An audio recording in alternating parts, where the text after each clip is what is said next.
It's time for MacBreak Weekly. Andy, Rene, and Alex are all here, and we have a lot to talk about, including those quarterly results Apple put out right after the show last week. $1 trillion next on MacBreak Weekly. Netcasts you love. From people you trust. This is Twit.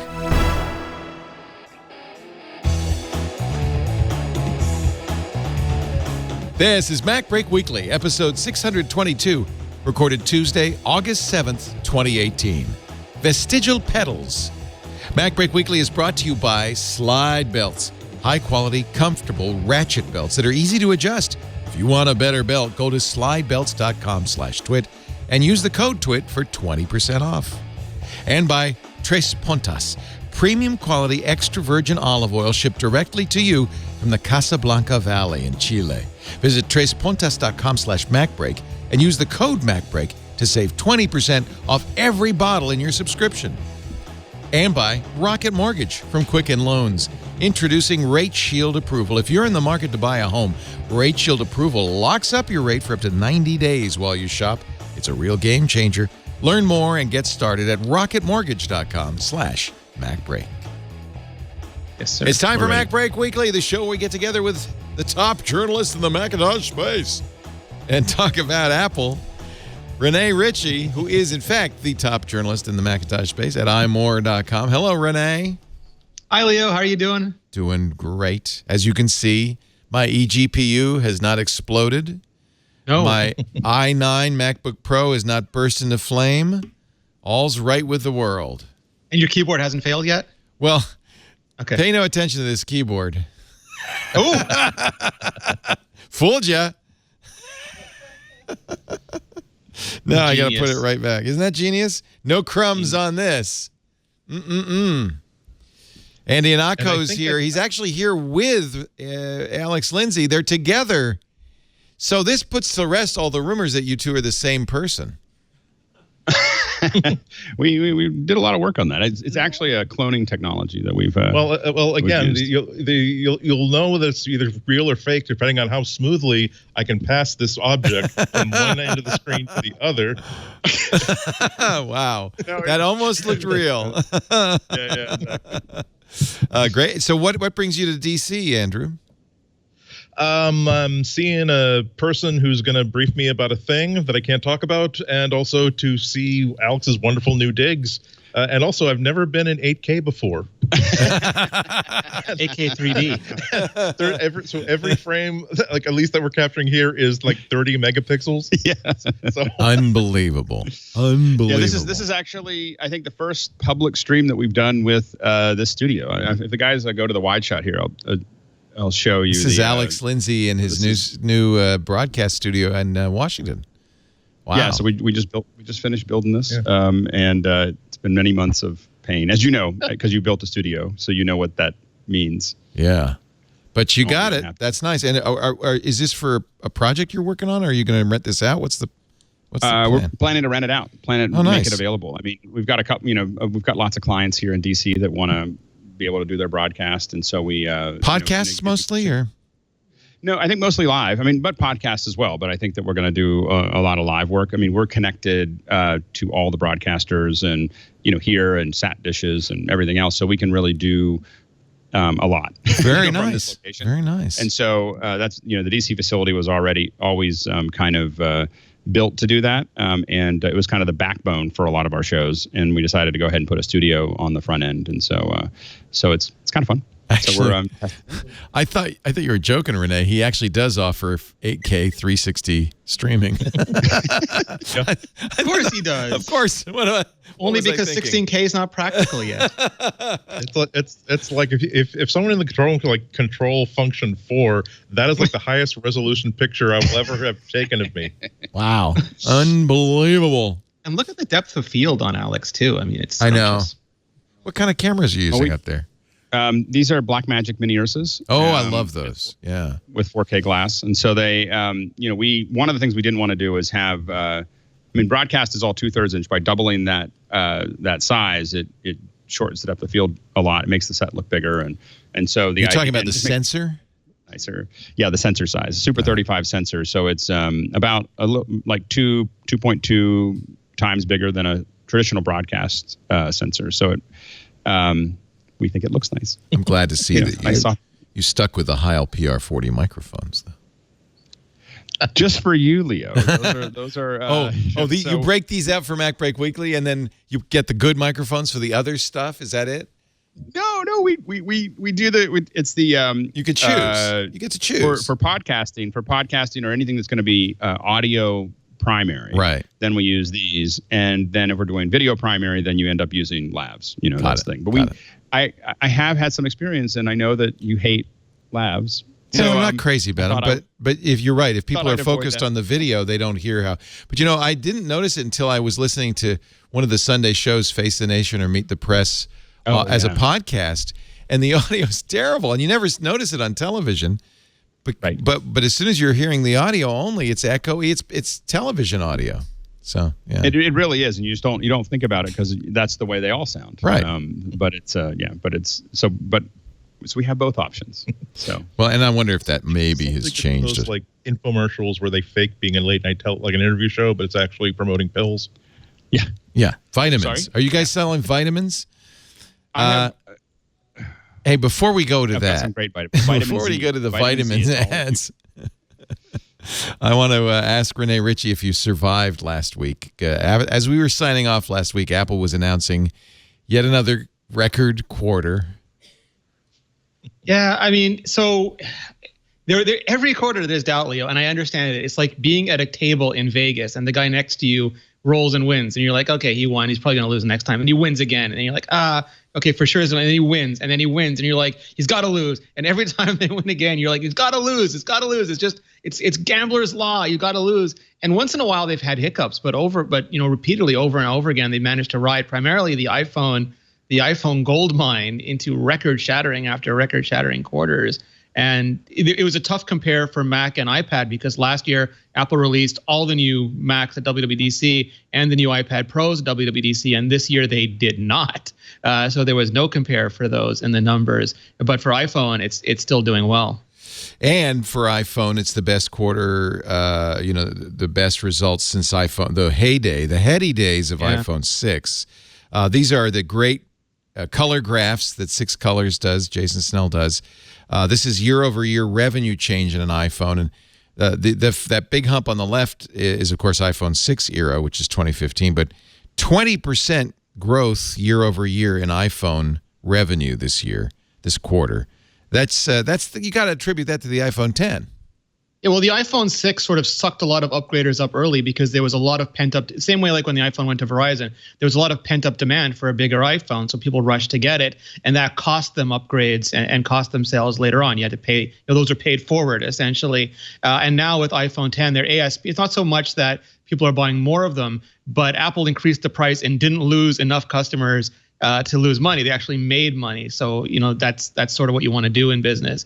Yeah, so the look iPhone at this, 8 and 8 Plus, look at this graph. The average iPhone selling price, highest it's ever been, $717. And Cook comment on that. He said it's not about the price of the iPhone, it's about the value the iPhone can deliver. And if people believe the iPhone is delivering value, then they're less price sensitive. And we have to remember that almost nobody plays sticker price. Even now when the contracts are gone, a lot of people pay their carrier instead of $8 a month, they pay them $9 or $10 a month. And it's almost invisible to them. That's one take on it.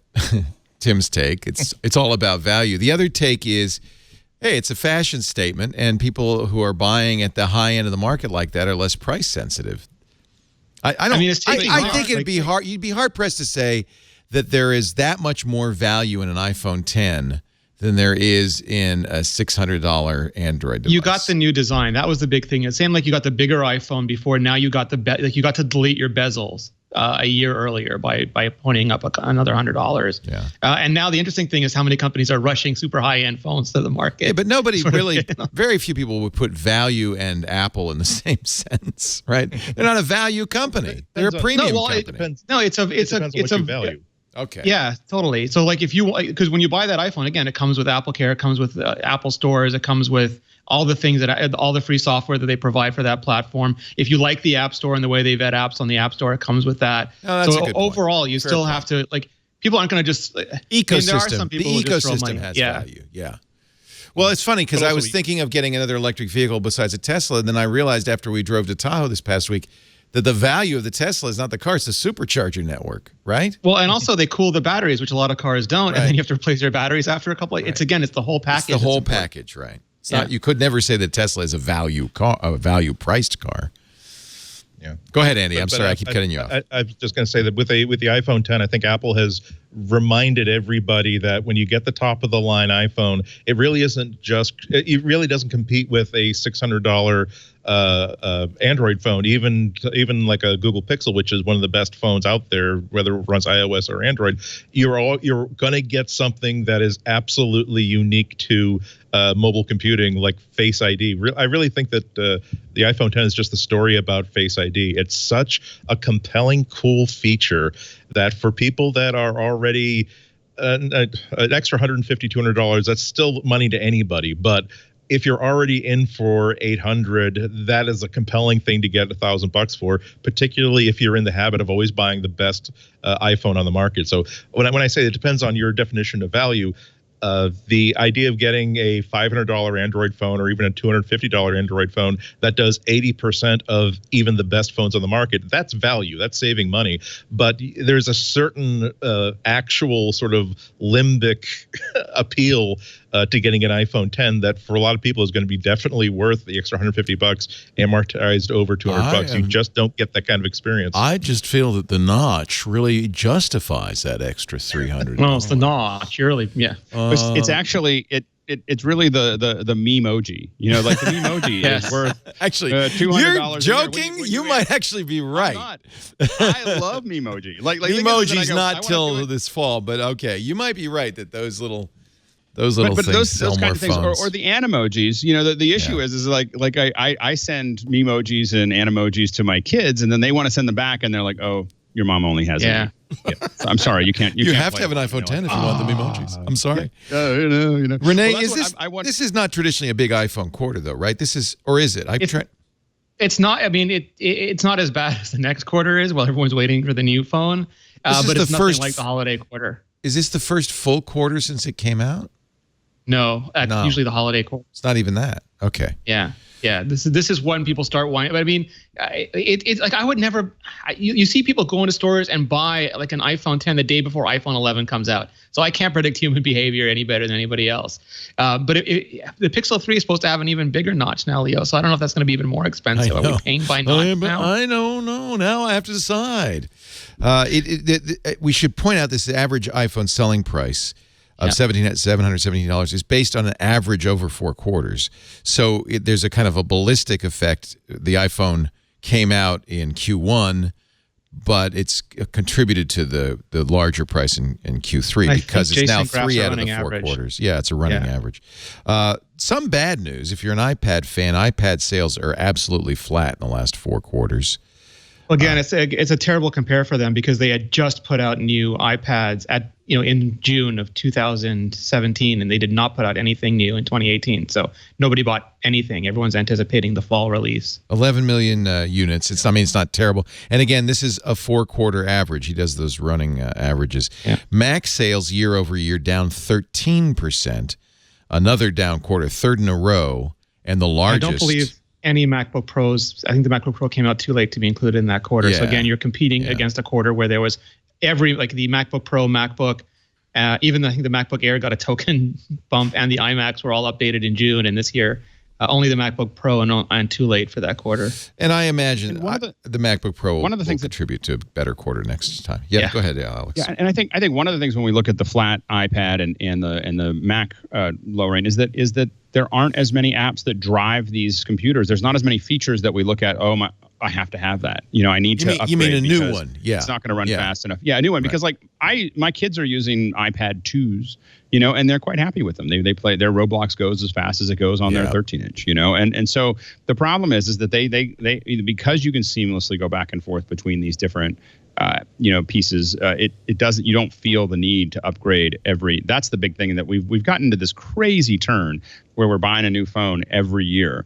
We just didn't do that before, and so, and we I remember I kept my my Trio I had for 3 or 4 years, you know, and so those are the kinds of things that's why the phone explodes. And then the computers, I mean, I'm using a 2015 that I'm still happy with. Although I played with a new one, you know, I was like, I'm gonna have to upgrade. But anyway, I you know, so it is faster. But with the iPads, all my stuff works great. You know, not on necessarily version 1, but the last couple versions. And so I don't feel the need to upgrade either. Yeah. And also, you have to really put a lot of blame, I think, at Apple's feet. That it is true that we haven't had really significant updates to the MacBook line within those quarters, but that's kind of been true for the past couple of years with Mac. And so we can't see. On the one hand, you can say that, okay, well, usually a lot of these numbers get spiked upwards by exciting new designs. But Apple also should be taken to task for really not showing any public enthusiasm for the Mac for the past couple of years. And with the iPad stuff, it's interesting to look at the numbers. Because it seems as though Apple has really polarized the awesomeness of their devices in terms of price. That one of the best computers I think Apple has ever made is the $320 iPad, but also one of the other best computers they've ever made is the $1,000 iPad Pro. So there's not like there's a spectrum. It's like if you get people excited about adding quantities of the lower end iPad, now suddenly every iPad sold is making $600 less and contributing that much less to the till with every purchase.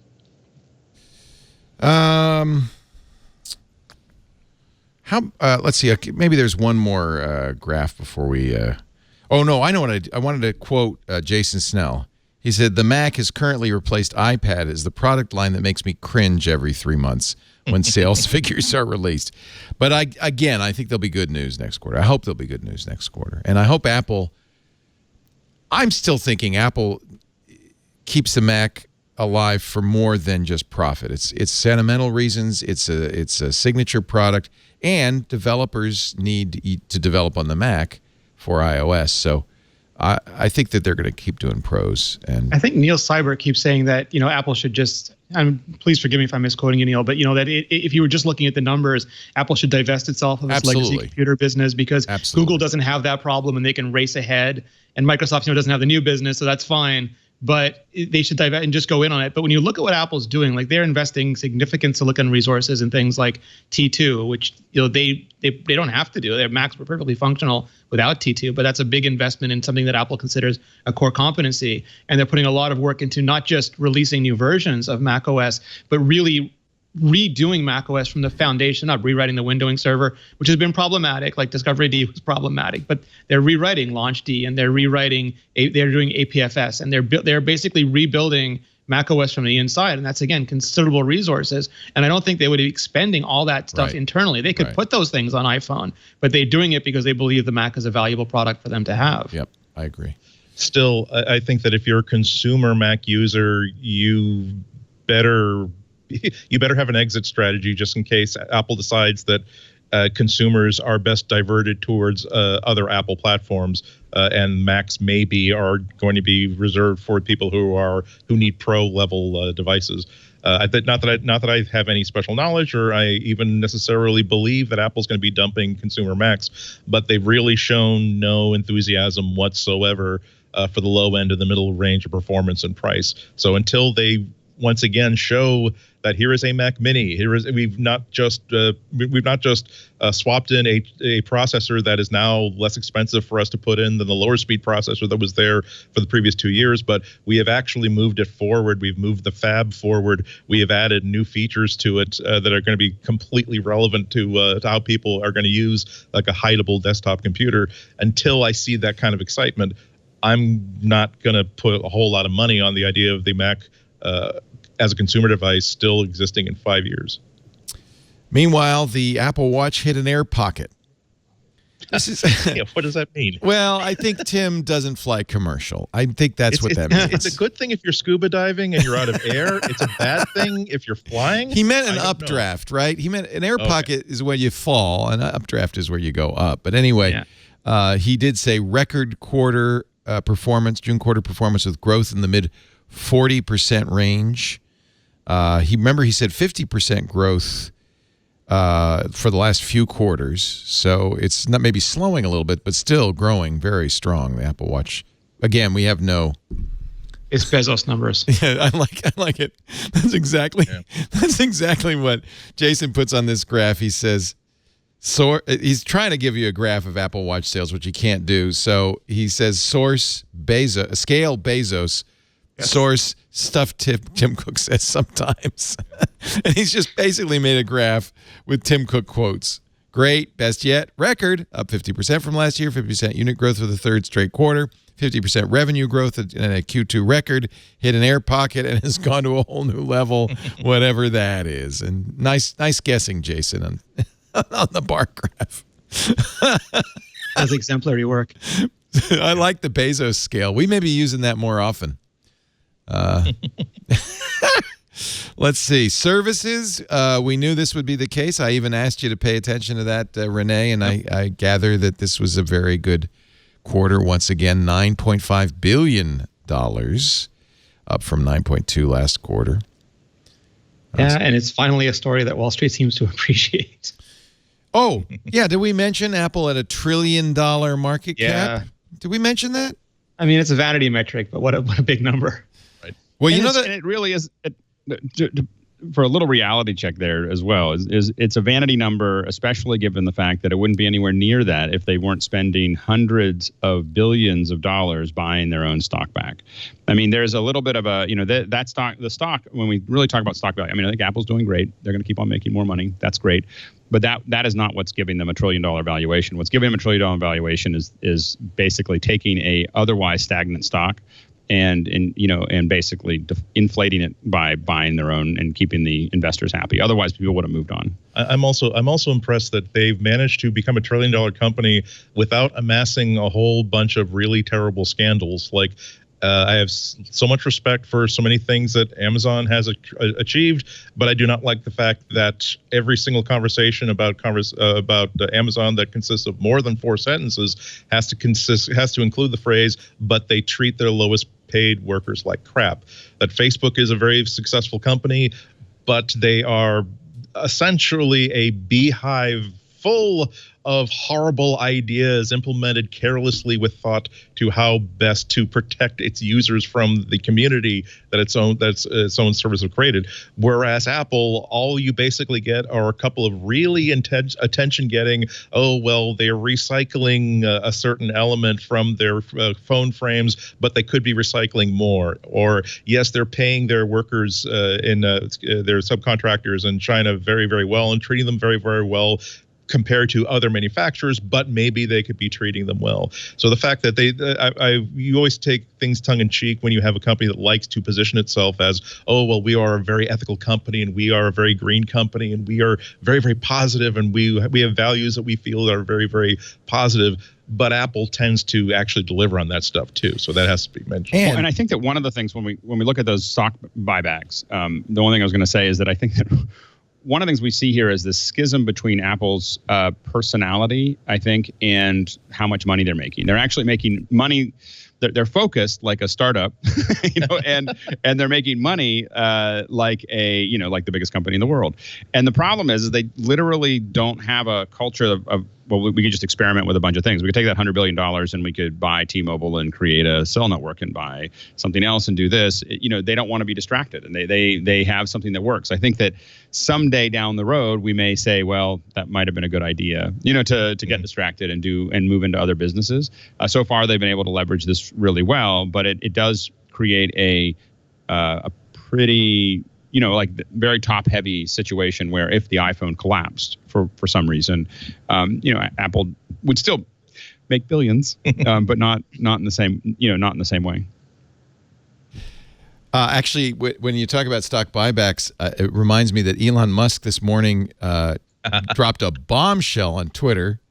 Not the first time Elon's done this. This morning, a couple hours ago, I'm considering taking Tesla private at $420. That's per share. Funding secured. Yeah. And then he tweets, "Good morning." But he's unfortunately he's almost becoming like what Donald Trump is to high level politics. What Elon Musk is becoming because he says these things and you don't know whether you can dismiss them because maybe he had a bad fig in his breakfast or something, or this is just a passing thought that he's not really going to commit to. Didn't the stock like just, or maybe he was just. They've actually the market's taking it seriously. The stock suspended trading. So whatever he's meant, he's certainly had an effect. There's no doubt about that. I love the. We were showing the Times infographic from last Thursday on what $1 trillion is. It's Apple is worth way more than all the major automakers in the world. Apple is worth more than the entire media industry, the American media industry. If you put Netflix, Comcast, Disney, all the major news publishers, and all the TV channels, it would still be $848 billion less than the trillion that Apple is worth. That's a lot of money.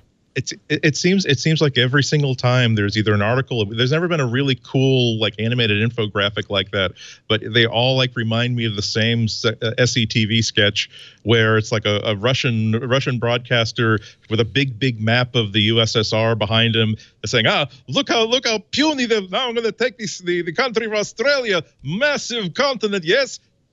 Look how tiny it is when we put it inside the borders of Russia. Now let's add. It's like, okay, that's fine. I mean, but it's the fact that it's a $1 trillion company. It doesn't help that keyboard any does it, and it doesn't solve the dongle problem. No, and in fact, we say that every time we talk about, as we have for the last 20 minutes, stock pricing and quarterly results. It's only a small indicator in what we care about, which is, do you want to, how do you use your Mac? How do you use your iPad? What do you want? Totally different game. It's a different game in time. And it's the only thing that's really important to Apple and to all the companies in Silicon Valley is that it is about employee retention. Yeah. So they have, this is the golden handcuff that keeps all of these employees. If that stock stops going up, they start deciding they can leave and they can move on. But every time they have another quarter where they're going to get another couple 100 shares of stock that are going to be worth thousands of dollars, they go, maybe I'll wait a little bit longer. And for, right now, everything is so competitive when it comes to engineering, when it comes to product management, when it comes to all the things that they need. If you've worked at Apple, you could work anywhere, and get a job quickly.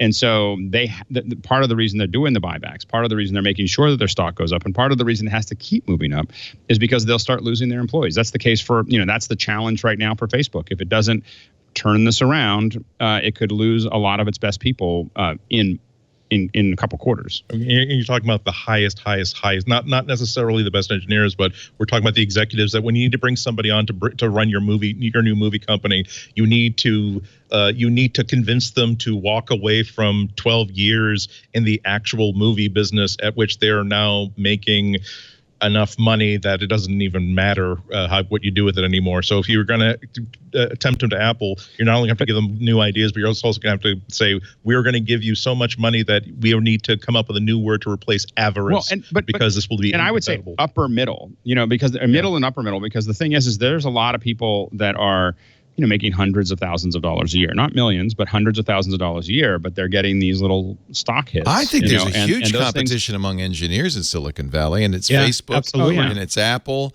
and it's Google, and the stock price is a big deal for if you're, a good engineer. It's everything, because a lot of folks are getting their salary is one number and then their stock is another, and they know that is their, let's point out that a high stock price is not necessarily a good thing. An engineer is looking for something that's going to be high. That they usually get them at a discount, right? Like they get but you want what you're looking at is future prospects. Same thing the market's looking at is future prospects, not what their price is today. Which is why you need to keep on moving that stock up and do whatever you have to do that. So if you have a stagnant, the problem is this is a train that you're not allowed to get off, as a company. Exactly right. Yeah. The challenge when you get into this, when you start giving away stock, is that you have to keep, edging it up. In fact, big growth quarters of growing 30% a year or 40% a year makes that game harder and harder and harder. Apple's actually better off growing 10 or 15% a year or 20% a year and not having anything bigger than that. Yeah, from the point of view of an employee, sure. Yeah. Right. Well, I think that the stock value to Apple, that is the value. Like that the stock is to Apple. Apple doesn't care about they don't get more money because their stock's price is higher. All they care about is their employees. All they care about is employee retention, and the entire stock value and pumping it up and making sure that it keeps moving forward is all about keeping employees. If they didn't do the buyback, you think it'd be as high as it is? No. I think it'd be the valuation would be between $1 and $200 billion. A buyback benefits shareholders because it reduces the number of shares. So in effect, it's increasing the value of that one share you hold. Because they're not buying it back. Apple's not buying them back and then keeping the stock. So they're not trying to buy the company back. They are increasing the value of every share, every single share, which benefits. So it's purely it's another version of a dividend. Right. Can I just say that on this set with these cameras and these lights, I feel as though it's completely inappropriate to be talking about, well, I'm very, very bullish on Apple this quarter. It does look a little like CNBC. What are the tariffs going to do? In Squawk Box today, Andy Ihnatko. We go to Macau. Alex Lindsay. And from Macau, Rene Ritchie. You know, Karsten, you wouldn't happen to have a fire starter on you, would you? You do?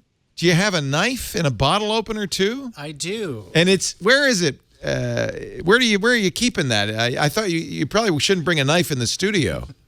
I've got it very close to me. It's in your belt buckle. He's wearing the fabulous. This is my favorite slide belt, but we're going to show some more. This is what do you call this? A utility belt? Survival. This is survival. Yeah, this isn't useful. Belt. This is survival. Look at this thing. This looks like a regular belt buckle. By the way, the rest of the belt's in the box too. I just showing you the belt buckle. The slide belt is an amazing ratchet-based belt that you're going to love. But in his belt buckle, Karsten has. Let me open it. Oh, this is, by the way, to protect you. You cannot get the knife out unless you open that side there. All right. That's, by the way, very sharp. Notice it also has a bottle opener. And then over here, hey, somebody stole my light. So, you know what? Get Jason Howell in here. He took the light out of my survival belt. This is one of a number of great belts. Actually, that's all right. Karsten, you don't have to give me your light. Did you steal it out of here, Karsten? What if you need to start a fire? You can use this as a fire starter as well as a very tiny but very useful, and as you can see, very bright LED flashlight in your belt buckle. Now my son's saying, you know what, we should do a little slide belt fashion show. I'm wearing, I don't know how well you can see this. Let me get this out of the way here. I'm wearing my fabulous Twilt slide belt. Now let me show you what's great about the slide belt. It's a ratchet design, okay? So when I slide it off, I'll open it up so you can see it.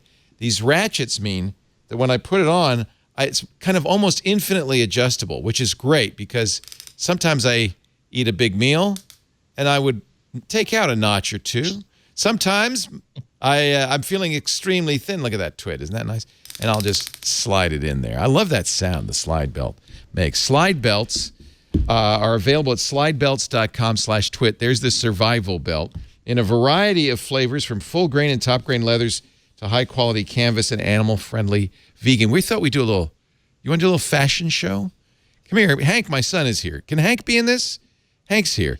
Hank is wearing the black on black, which I really like. The canvas, is that leather or canvas? Top grain leather and the black belt. Show that there, Hank. Isn't that nice? Hank's pants never fall down.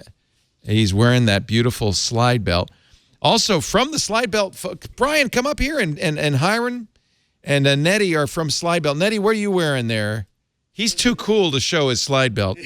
Look at that. There's the canvas. That's very nice. Yeah, and I see Brian's got the leather. These guys are cool. They're hip. They're happening. And should they have a large meal, which we're going to feed them momentarily, they can just let it out a notch. I love my slide belt. You will too. High-quality, comfortable ratchet belts that are easy to adjust. And I just have to say, so much more comfortable. Because with the old-fashioned belt with the holes, it never fits quite. It's either just a little too loose or just a little too tight. The patented ratchet design adjusts precisely to you with 32 separate adjustments, which makes it super comfortable. Here's the canvas slide belt. So what you do, I like this antique brass buckle. This is pretty. So what you do when you get the belt, you'll see that inside the belt, they have markings for a variety of sizes. So You cut it to the size you want. You could be a little generous. You might add an inch or two down the road. Then you put the end in here, and it locks it in. You can later unlock it and adjust the belt to your desire. But the ratchet is so awesome. Let me show you this other side. It goes in, and it's got the ratchet on there, and it just slides in and ratchets right up like that. It's such an improvement to the traditional belt because you can remove the buckle. You can mix and match with other straps. Honestly, that's really cool, right? You can you've got all sorts of customization and versatility. I love this. This is, you know what? I'm taking this one home. That's it. You can. I like this brass buckle. This is beautiful. This is gorgeous. This is a nice canvas, animal friendly, vegan. You can wear them casual around the house. This would be a good casual belt, or then get out the top grain leather, for a special occasion, special date.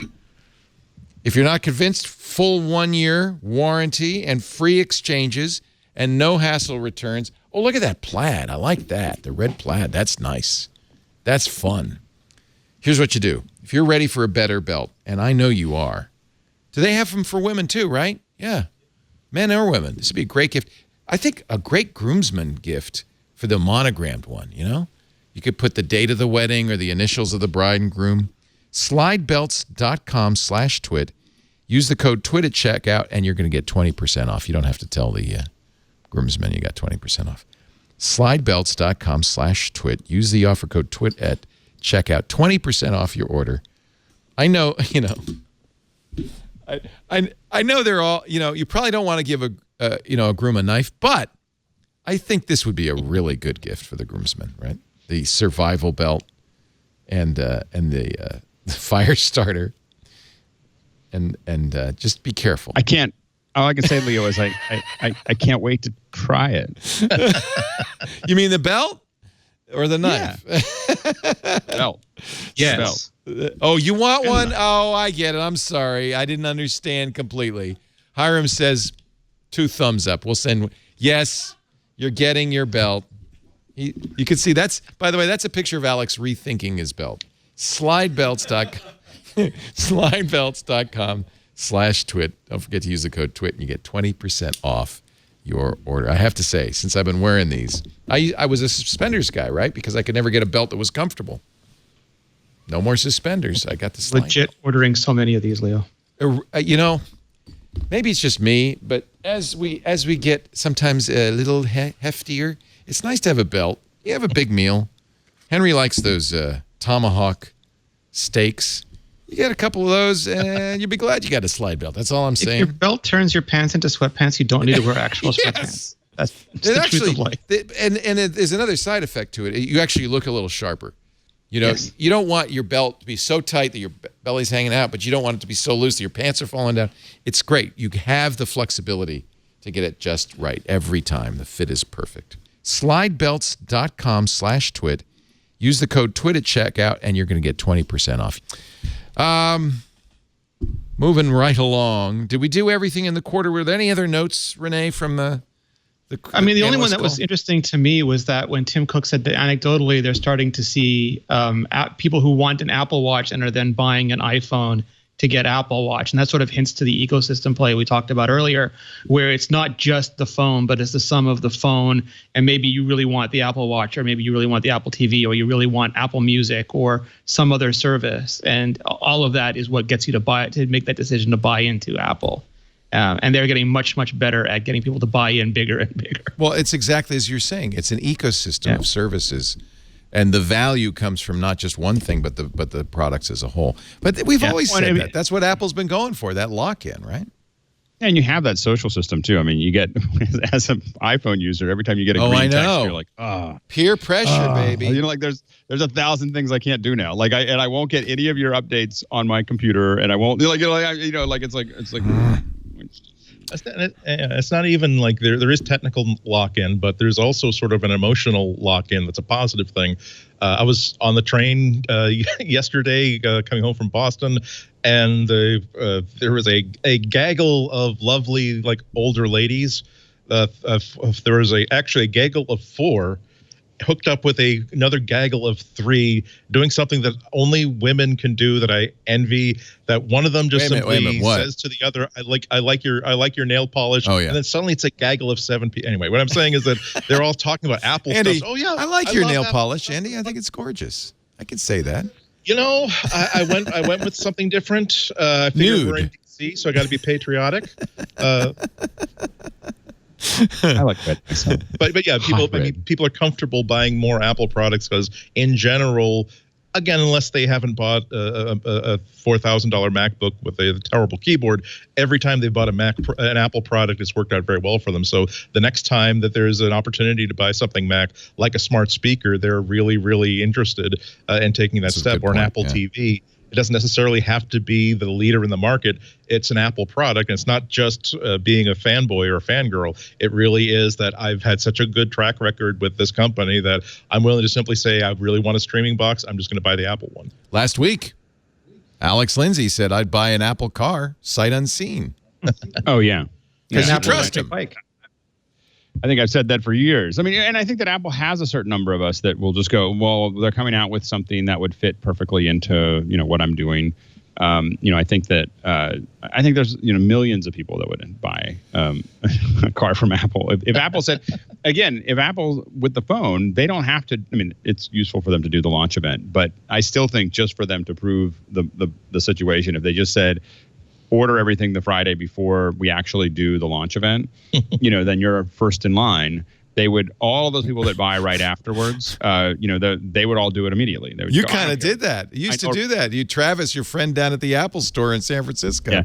You'd call them up, and say, whatever they're announcing, I want 3 of them. Yeah. Just sort that out.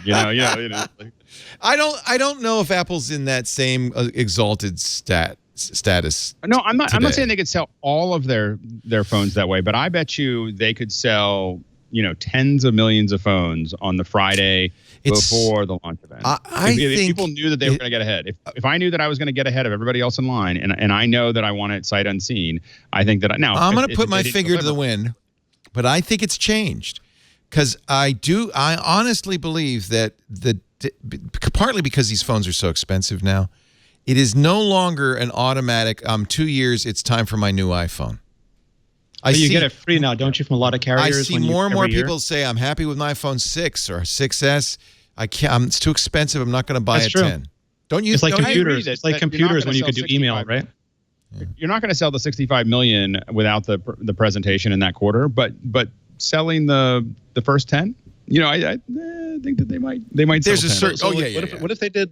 So what if they did sort of like a version of Project Red, where like a charity sort of thing that said, sight unseen, we have the first 100 right here. Well, I would say I'm saying in our offices for a $1,000 over the list price, which will go to this charity. What would make more money is if they said, here's the deal, sight unseen, you're going to buy it. It's going to be the best one that we make. It's not going to be any, it's going to be the top of the line one.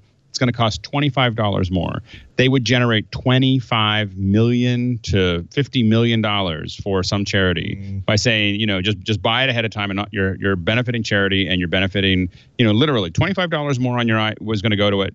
You buy it sight unseen.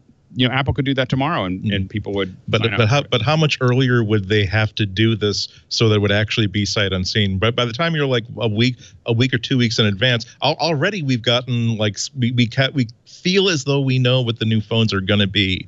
But we don't know. All I'm saying is that you're as for me, I would love to not have quite the same crowd, so I don't have to wait 3 weeks for my phone. Like as a true believer. Oh, jeez. As a true believer, and I will say that I am. You're in a thin on the phone, icing on the cake. Thin. You're not. I would say that's that thin. I bet you is 10 million. Thick. It's a lot of money. Yeah, no, I agree. It's 10 million thick, and the thing is that what we would love to do, when Apple gets into that whole culture of, strengthening the core of those people feeling like you can get in front of a line because you're not waiting for them to tell you what it is.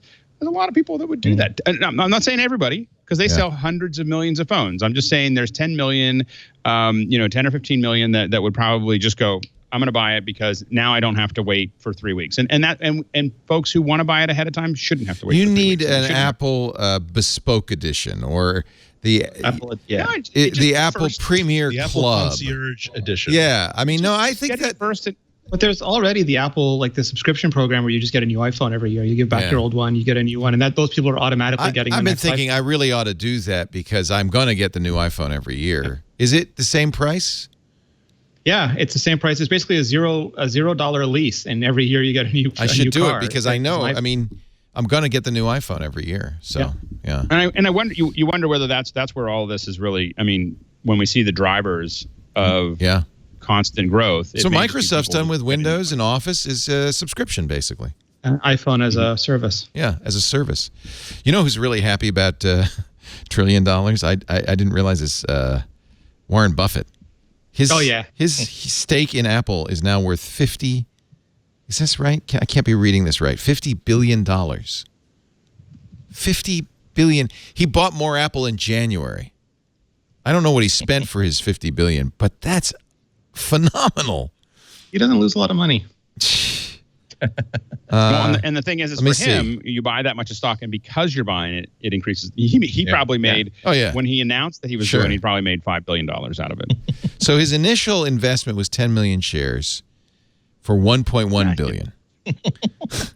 He has bought more since, so it's hard for me. That's like 7-Eleven money for him. Yeah, well, I get billion here, billion there. It's worth 50 billion now. Jeez. So talking about services, I do notice more and more Apple. We mentioned this last week. More and more Apple Pay terminals. I'm using the Apple Watch a lot more. There's just something. There's this hump that you get over, and now I use it. I just used it. The other thing I love, and especially because I have the fingerprint reader on the new MacBook Pro, and remember I eschewed the Touch Bar for the last 2 years, is I can buy stuff, expensive stuff, like just by touching the fingerprint reader. I love that you can buy like a $70,000 Tesla. On Apple. You can use your Apple. You Pay. literally. So I'm looking at my Model 3, and it says, "Well, you got to put down $2,500, and we'll start building it. Pay here with Apple Pay." For people with a high credit score and a low impulse control. Well, didn't we had that story on MacBreak Weekly like months ago? The guy bought a Bentley. My wife's looking at me, shaking her head. I didn't do it. Remember, there was that story in the UK where the guy bought the Bentley on Apple Pay. It was the biggest Apple Pay transaction ever. The rolls, I forget what it was, but he just did just dropped the whole thing on Apple Pay. Can you buy slide belts with Apple Pay? You got to do that, guys. I'm got to do the Apple Pay slide belt thing. Boop. I tell you what, when I see an ad on Instagram, if I can't pay for it in Apple Pay, or Amazon Pay, I'm not going to fill in stuff on my phone in the middle of the night. Yeah. Right. Especially like when that's how I got my first slide belt, by the way. Nice. On the phone in the middle of the night. Yeah, that's awesome. Especially when I'm traveling, I will use contactless payment. Definitely, if I want like a soda, if I want to get something. If I can't use it and I have to, God forbid, use the swipe, it's like maybe I won't. Like you're living in the Stone Ages again. Lisa does not security. know It's like about. I don't worry about contactless pay. I don't worry about NFC. Whereas I'm the guy. Ever since I saw the video where it's not just ATMs and not just gas pumps now, but also there are people who are sneaking an entire like front bezel over the point of sale card readers now. That is just like a hat, like molded to these exact. And what does same it thing, say? Well, no, it's like a complete duplicate of, again, you're at the register, and here's the keypad and the swipe that you have to use, and someone just distracts the clerk for 1 second, puts that on top of it, snaps this new top on top of it. Looks exactly like the old one. They couldn't do that with Apple Pay, right? You couldn't steal Apple. You would get the one-time token, yeah. It wouldn't be any good to you. When we were in Chicago, the waiter took the card, and we were just like, our mouths dropped down. We haven't seen that in a decade. Like taking our card to someplace we can't see it. What? That's what we do here in America. You Canadians, you just don't know. I know. The first time I used a credit card in Europe, and they came to the table with this card reader, I was like blown away. But because here in the States, the waiter always takes your card. We always have the card readers that they bring it to your table. Yeah. So Lisa doesn't know that I just bought this with Apple Pay. Don't say a word. I know it's a party going on in here. We saw this electric bike in Tahoe, and I said, "Oh my God, it looks like an Indian. It looks like one of those old the 1920s motorcycles." And I couldn't resist. And if it weren't for Apple Pay, I probably wouldn't have. If I'd had to like give them cash or write a check. Just canceling your cards immediately, Leo. She can't cancel my watch. Yeah, see that's one of them phony electric bikes where it'll go 25 miles an hour even if you ain't pedaling. Oh yeah, my electric bike, it don't move unless I move. This is a loop. This is what we call a loophole electric bike. Yeah, electric bike. It's got just pedals, like a but they're moped has vestigial. pedals, Yeah. You don't actually use them. It's still pedal. It's a vestigial. They've got hoax pedals. Isn't that okay? See, Alex wants it now. Super 73. Oh, yeah. Super right. 73. It's I know them. I've read about the makers. They actually modeled it after like a 1970s like mini bike. You know, look at it's got a headlamp like an old motorcycle. It looks like the motorcycle that Lawrence of Arabia died on. Is what it looks what it looks like. Okay, I'm just saying. All right. Apple Pay. I'm telling you, it makes you spend money. It makes you spend money. No, that's exactly Should right. Get another one? That's why it's a godsend to retailers. Lisa like, says, she says it's okay if you buy one, but you got to buy another one now. Everything I buy, I have to buy two of them. That's Leo togetherness. If you're really going to be fair, like if you're buying a belt for Alex, you should buy me one of those bicycles so we come out even. You don't want the belt? You want the bicycle? I was sending you the belt. Well, I'm saying that for each getting one thing. I didn't know you were saying. So it's too bad, Alex. So you wasted yours like on a belt number 2. You get a belt, and you get a belt, and you get a motorcycle. With the knife, you could probably like hijack someone's. Yeah, bike, see, so. I can now hijack you when you're from your bike with my belt. Can you run as fast as this motorcycle? Excuse me. It's got a very particular skill. Wait until you come by and just flick it. I think you can pedal it. I think you can pedal it. I'm like the Great Escape. You can't get me that way, man. That's what it looks like. The Great Escape. The Steve I'll McQueen. I'll have my Mad Max like bike chain, like the one that weighs 80 pounds. Right. I'll slap your leather against my tooled steel. So explain to me what this means, because I saw this and I saw people going crazy about this. Apple has said they're going to eliminate the affiliate program from apps and in-app purchases on October 1st.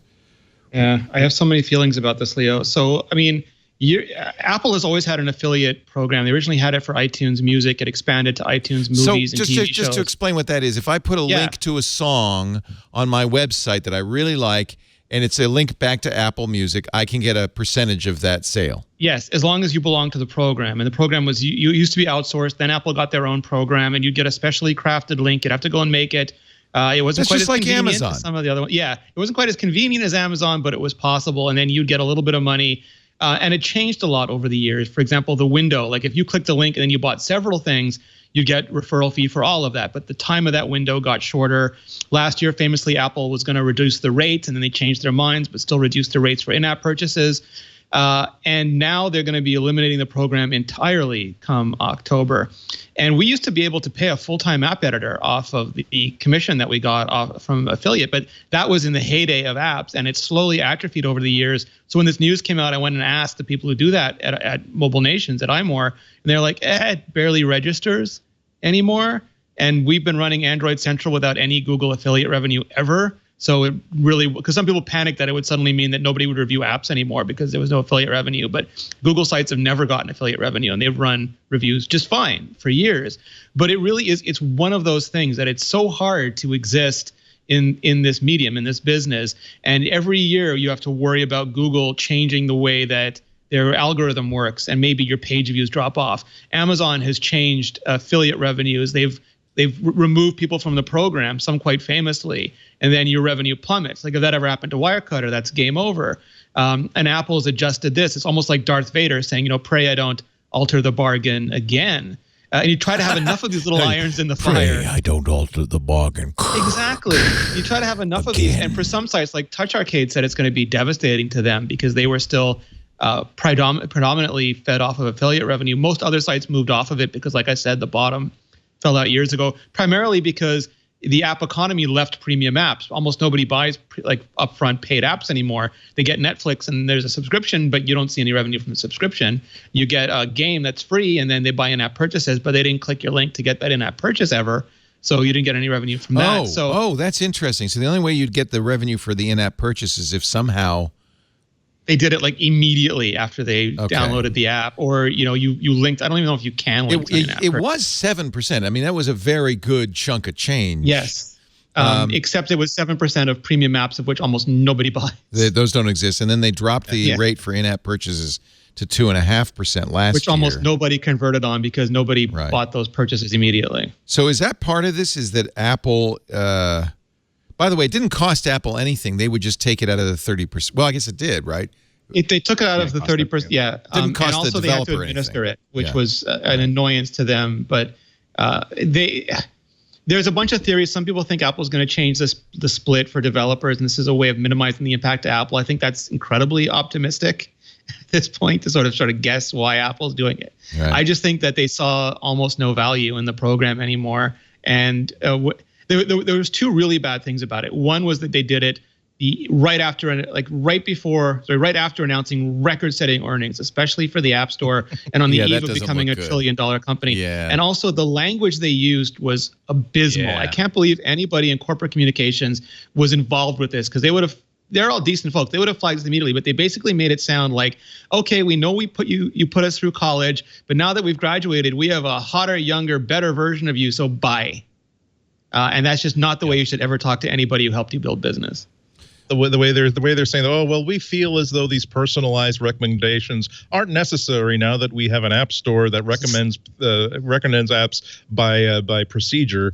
It's like, okay, I'm absolutely on Rene's side here. That's like the most tone deaf way to put it whatsoever.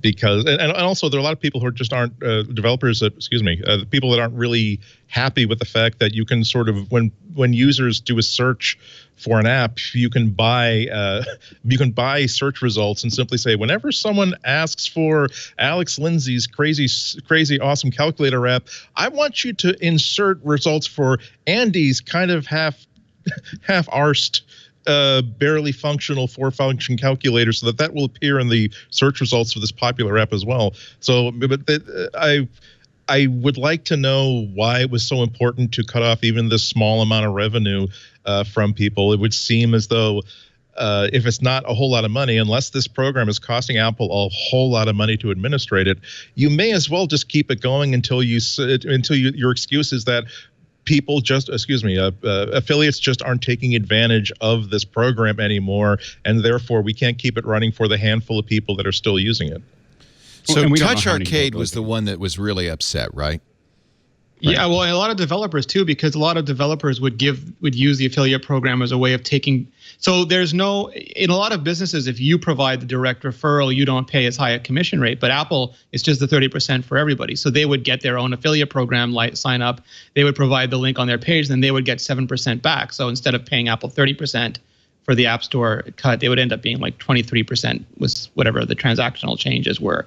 And now that's gone for them too. So they're paying that 30%. Every time, and that's and it could have been. They said it was a nice paycheck.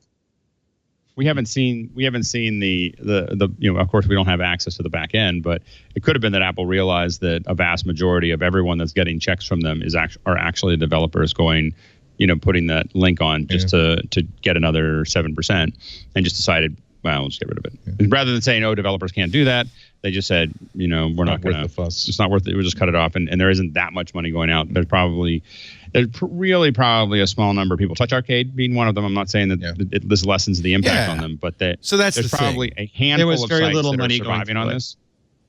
There's probably there may be a handful of there may be a handful of sites that this is their chief source of revenue. I asked around. I bet you there's. Yeah, go ahead.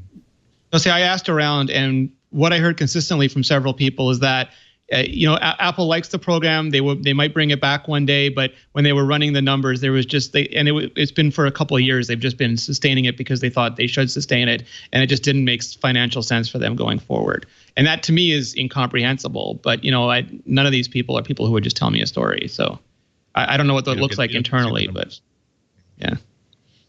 it does kind of add some shading to this wonderful and really interesting news that, hey, Apple's $1 trillion company, because whereas it might have been sort of irksome that, oh, well, they're canceling this program that helped a lot of very small people out, but wasn't really working out for Apple, or they've decided to stop giving you, including in the iPhone that doesn't have a headphone jack. They're going to they're going to stop packing in the adapter that might cost them 89 cents to put in there. The extension cord in the Mac. It would be irksome if they were simply making oil company level profits, but it's like, hey, you're $1 trillion company and you really can't give me this simple dongle to make my life a little bit easier. They did. I mean, the only one that they did do is they took that extension cord out of the MacBook Pro. I just scavenged it from some old MagSafe adapter that I didn't need anymore. But the point is, like, they didn't want to make the box bigger, which is a ludicrous thing. The way they think about it is, like, sometimes Apple just does stupid things, but sometimes it's just the thinking is really, it's like Apple does not culturally know how to run at a loss. Like the App Store, they were willing to have its subsistence, but they were worried that the free apps would cost more than they were bringing in. You look 10 years later, not even a concern, but they were legitimately worried that it would cost them money to run the App Store in the beginning. And they just can't culturally accept that even if they don't make money off the affiliate program, it's a nice thing to do. And, you know, they'll think about it for a while, but it's like, oh, it's costing us money. We don't run at a loss. Sorry. Well, and also they don't run at a small profit. You know, they weren't losing money on the Airport Extreme, and they weren't losing money on a lot of other things. iTunes was close. Like, they would sometimes pay more for a movie than they'd sell it for, but on average, it would work out to zero, and they were fine with that. But under zero, they were not fine with it. Right. Yeah. By the way, there were a couple of stories about Apple Pay I dropped out when we were talking about Apple Pay. Chase ATMs are going to start using it. 16,000 Chase ATMs. Lisa's happy about that. I'm happy about that because we just moved our bank to Chase. So now we can use Apple Pay there. That's kind of cool. Just remember that anytime you see these news items, it's great for everybody who's using contactless payments. It's never that Chase is exclusively using Apple Pay. Whenever you say Apple Pay, and the NFC implementation of it, you're also talking about Android Pay. Or also, as a matter of fact, the Chase ATMs will also work with Samsung Pay. Oh, that's a good point. It's touch to pay, right? So, yeah. That's a very good point. Although Consumer Reports says Apple Pay is the highest rated mobile peer-to-peer payment service. Now, this is not for paying things. This is for paying friends. Right. And they compared splitting the check. Yeah, they compared it to Venmo, Cash, Facebook, and Zelle, which is the bank app. And it's kind of way in the lead on that one. 76 compared to 69 for Venmo, 64 for Cash, 63 for Facebook, and 50 for Zelle. And they're based it on payment authentication, which is as high as it can get for Apple Pay. Data security, also very high. Data privacy, as high as it can get. Everything else, by the way, in data privacy is a red downward arrow, except for Apple Pay. Customer support, they say Venmo's a little better there, as is Zelle, and broad access. Apple Pay is fairly low because, of course, you have to have an iPhone or an Apple Watch to use Apple Pay. But they do call it the digital standard. So Apple Pay also may start to become, that's a fairly new feature in Apple Pay, the peer-to-peer payment solution. Yeah, it's only in the U.S. still, I think. Oh, is it? You can't do it? Apple Pay Cash, yeah. Oh, too bad, because I was going to send you one some other money. country. Andy's bike. Now this. Let's take a break, because I don't know about you guys, but I need some coffee and olive oil. Guess what I'm drinking, Leo? Did you guess what I'm drinking? Olive oil? No, I'm drinking coffee. Are you drinking Três Pontas? I am. It is más inteligente, más fuerte, invencible. Now you're going to feel terrible because I'm breaking out the crostini. We've decided this is the one time I don't get crostini. We decided to do all demos today. We brought out the crostini and the. Now you know what it was like when those cupcakes are there and you're cupcakes. Dag nabbit. So the same folks, I really thought this was very interesting. The same folks who bring us Três Pontas coffee, which is just as you say, fabulous, fabulous coffee. They realize, there are a lot of these single-family products that are gourmet quality. Maybe we should expand a little bit. they went over to Chile and they found the Casablanca Valley, one of the few valleys in Chile, perfect for growing olive oil. Basically, it's the same climate as Greece and Italy. And, I don't know if you saw recently, there was a 60 Minutes report on Italian olive oil from other countries that is being adulterated with canola oil and other stuff. Yep. Terrible. In fact, I stopped buying Italian olive oil because I just didn't know if I could trust it. Três Pontas olives are picked it's sent in Jose Miguel's orchard. There's Jose Miguel holding the olives.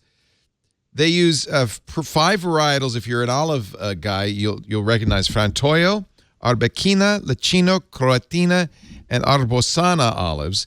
They use natural pressure, no heat, no chemicals, to extract them, and you're getting the first press, which means it is the most delicious. First of all, look how green this is. It's so beautiful. It is so flavorful. And there's something else that you might be interested in with olive oil, acidity. First press, they allow the acidity, I think, to go up to 6 or 7%. And you'll notice this. You'll get some extra virgin olive oil, and it's got a tangy, acidic flavor to it. Três Pontas Evo is less than 0.2% in every bottle. Fabulous. For cooking, for just dipping your bread into this. We sent you a bottle, right, Alex? Did you get yours? Yeah. You gave me one on air, and I have to admit, before I left, I'm in DC right now, and before I left, I told Carlita, I was like, you can't cook with that. That's my olive oil. Like it's too good to be like just cooking with it. Well, it needs to be dipped. You know what? It's so affordable. You can cook with it. In fact, I just didn't. No. But think about it. Everything tastes better when you use the better olive oil in it. I make popcorn with this stuff. I just decided to try it as a salad dressing, nothing else on it. Oh, isn't that good? And just like I didn't make anything else. Just like I'm just gonna put this on some spinach leaves, and oh my goodness! No, I hadn't identified. We're switching over. I mean, that's all. Oh, I've switched. But yeah, absolutely. We just finishing off the stuff that's there and cooking, but I was like, I'm not sure where to buy it, so I don't want to run out. I can help you with this. I'm glad you asked. Before I tell you where you get it, though, let me show you this. This is really cool. Just like the Três Pontas coffee, this was such a hit, they decided to put the QR code of where the olives are from on the back of the bottle. So you put your phone next to the QR code, and you'll get a link to Google Maps, and you can literally see the olive tree. There it is, right there. That's the actual grove that this olive oil came from. There is, talk about incredible. And I should point out, as you know, Alex, we live in olive country. There are some very good olive oils here. This is better than the gourmet, expensive olive oil that we get just down the road. It is the least acidic. They guarantee the acidity is less than 0.2% in every bottle. 0.2% in every bottle. It is smooth. It is fresh. No bitter aftertaste. This is the highest quality olive oil I've ever tasted. You'll want to use it all the time, and you can get it. You can get a subscription if you want. That's what I would do. Get it sent to you every 1 or 2 or 4 weeks. Free shipping in the U.S. If you sign. Okay, so what you can do, just as with the coffee. In fact, you can, by the way, mix and match if you want, and get the 5-liter bottle, Alex, and you'll never run out. But you see that price? Take 20% off, because here's what we're going to do. When you go to trespontas.com/MacBreak and use the code MacBreak, you'll get an extra 10% off. So it's 10% off for subscribing, 10% off because you use the code MacBreak. That's 20% off, and that applies to the coffee as well as the olive oil. So you can put together a little package for yourself or your family or your friends. I'm going to send this to my mom because she loves to cook, and she loves good olive oil. And, I remember when I was growing up, there was always a can of olive oil, Italian olive oil in the stove, because that's all she would ever cook with, right next to the stove. And lately, because of that 60 Minutes piece, I said I'm not going to buy that anymore. Where can I get good olive oil? This is where. trespontas.com/MacBreak. 20% off if you subscribe and use the offer code MacBreak. I just wish you guys were here because this is phenomenal. We have a kind bar. That's all we got. That's all we got. You're going to eat one of those little crappy energy bars? That's all you got? That's all we got. I didn't want to be left out. It's not the same. I am kind of an Doesn't have any olive oil gluten in connoisseur these. because I grew up on it. So is Lisa because she won't do vinegar on her salad. She only does olive oil. And we when we were in Paris it was London at a hotel, and they had some French olive oil, and we started buying that because it was so good. This is better. This is the best I've ever had, and the price is right, especially when you take that 20% discount. Trace? Hey, Lee, if you're Pontas. if you're in Petaluma, if you go to Portworx and get their Sonomic red, and you just drop a little of that into the that sounds good. Is olive that a oil, vinegar or is it port? It's kind of halfway in between, and it is. You'll go through the bread really fast. That's all. Yeah, that's the only problem with that. Yeah, it's like oh. TRES, like the number 3, Três Pontas, Pontas. It comes from the mountain where the coffee comes from in Brazil. 3 points. TrêsPontas.com/MacBreak. TRESPONTAS.com/MacBreak. And just to celebrate, I'm having a little Três Pontas coffee too. Safari, I'm stunned to read this, leads in mobile web traffic, not desktop, of course, but mobile web traffic, even beating Chrome, which is the default browser on Android, and even beating Facebook, although Facebook is gaining on Chrome. It's the top three browsers on mobile are Safari, Chrome, Facebook, and Facebook's about to go to number 2.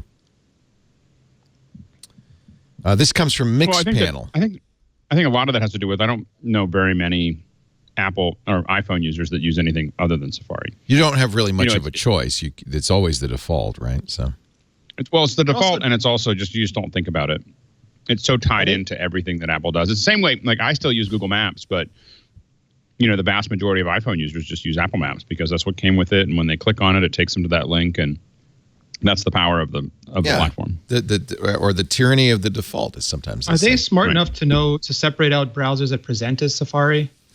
I hope they are, because you're right. A lot of browsers, there's a Safari presents as Mozilla as a backup, but a lot of the browsers there's a user agent string that when queried, the browser actually doesn't even have to be queried. The browser actually sends as part of the packet, and it can say anything. And as you point out, sometimes it says the wrong thing. So that may be the only information they have. I don't know. They do say this is all again Mixpanel. The current split of phones in the U.S. This is also fascinating. 65% iOS. 35% Android. It's actually 65.5 to 34.5.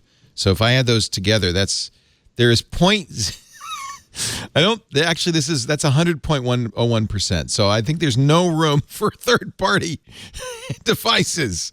The mobile market is dominated by iOS, 65.5%. In the US of A. In the U.S. It's completely, it's actually different. flipped in the rest of the world. But Yeah. in the U.S., yeah.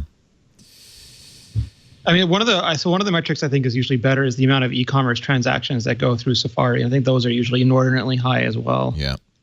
But Apple people buy more stuff, right? Yeah, That's always been the story. You have to take all. Nobody knows except for Apple and Google, and they don't really tell us those fine-grained numbers. All you can do is take a bunch of different people feeling up different parts of the elephant to try to get a clear picture of what the animal looks like. It would be totally possible for a website to ask more than just the user agent string to determine if it was Safari. Totally. Yeah. So Yeah. I'm hoping journalists. Mixpanel is being smarter and doing it right. I imagine they are, but I don't know. So did you see the leaks in iOS 12's beta? And then everybody and their YouTuber got a dummy unit yesterday. So Who'd By that come surprise. from? The same place it always comes from, same person it always comes from every year. Oh, I got that too. Bless him. Bless him. Oh, I know who you're talking about. Yeah. Yeah. He sent me one too. Nice. So that's just based on the icon? So what happened, there's so much money involved in the accessory ecosystem, and a lot of these factories are very close together in China that inevitably somebody manages to bribe somebody to get the schematics, and then they produce these dummy units, which are as close and as accurate as possible to what, like, they're not functional. They're not an actual iPhone. Are these for case makers and people like that? Yeah, they're for case makers and other accessory makers, and then some of them get sold on the, on the market, and people pick them up and redistribute them to YouTubers or to blogs or those kind of things. Okay, so they're being like 3D printed. Actually, they're often accurate. They're not always. Last year there was that whole thing about the rear Touch ID sensor that was on a bunch of models that never showed up in the real world, and Apple said they never built. I actually didn't get it. Somebody offered it to me, and I haven't said yes because I don't know what I would do with it. But there is the dummy. Somebody else holding the dummy. Yeah, and a bunch of videos went up yesterday. It was almost like it was embargo day for iPhone. iPhone dummies. So what do we learn from this? And also, there's an iPad icon in iOS 12 too. Yeah. So we're talking. Yeah. In addition to the whatever dummies that were gotten from case makers, we're talking about the usual source of someone decided to go surfing all the way through the binaries of an upcoming release, and they saw an icon of a device that doesn't look like an iPhone 10, and they also found icons of an iPad device that you would say can't possibly be an iPad. It has such slim bezels and no home key, unless you were to conclude that, perhaps that's what the next iPad is going to look like. This has worked in the past with the iPhone 10 and the HomePod, so this is not completely. It's not voodoo. The icon's name is HLS iPad 2 compared to the similar icon HLS iPad. It's a transaction symbol. I think it's from the Apple Pay subsystem. Okay. And so it's home buttonless. It's got much smaller bezels. But this is what we all figured was going to happen, right? Yes. Yeah. These all confirm every rumor that we've seen for the last umpteen months. Yeah. This is what you expect. We're less than a month away. Well, actually, we're not less than a month. If they do it, don't they usually do it the week following Labor Day? It's usually a Tuesday in September. It depends exactly on when it lands. Labor Day is September 3rd, so September 11th would normally, because they don't want to do it right after Labor Day. Sometimes they do. But it's definitely in that vicinity. At least it has been in all for the last, 4 or 5 years. But as you have pointed out, because Apple has their own facility now, and they don't have to book these months ahead of time, they have some flexibility this year. But usually, sorry, Andy. You also imagine they like to stay away from that particular date. Either the 10th or the 12th. Yeah. But they also, they need some time for ramp up. So they have the event, and then usually that Friday they go on pre-order. 10 days, or what is it?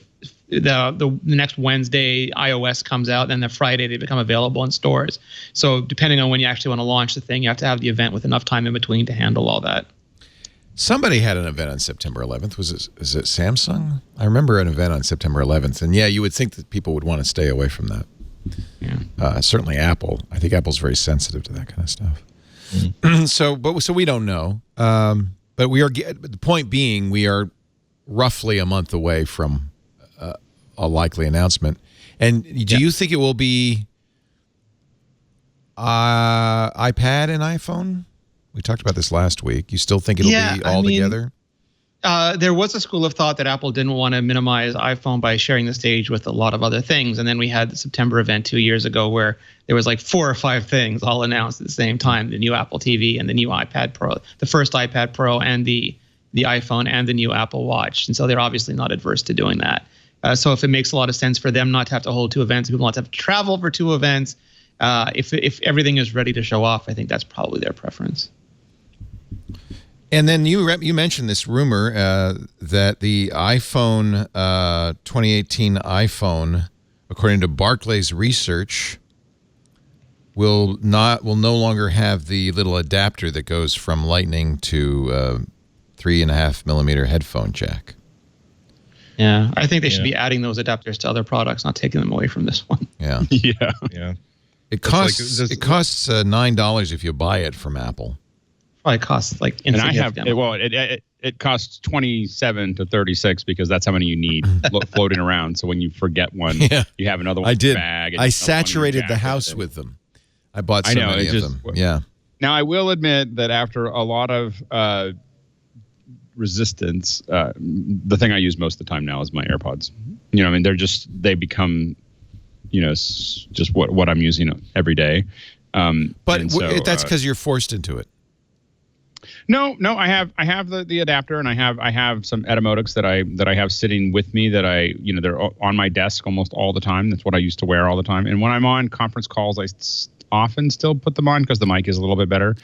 But the AirPods, when you get used to not having the cables, I will admit, like working out is amazing. You go to the gym. I mean, the gym isn't very busy where I work out, and so you just set it somewhere in the middle of the gym. I set my phone somewhere in the middle of the gym, and then I just wander around working out.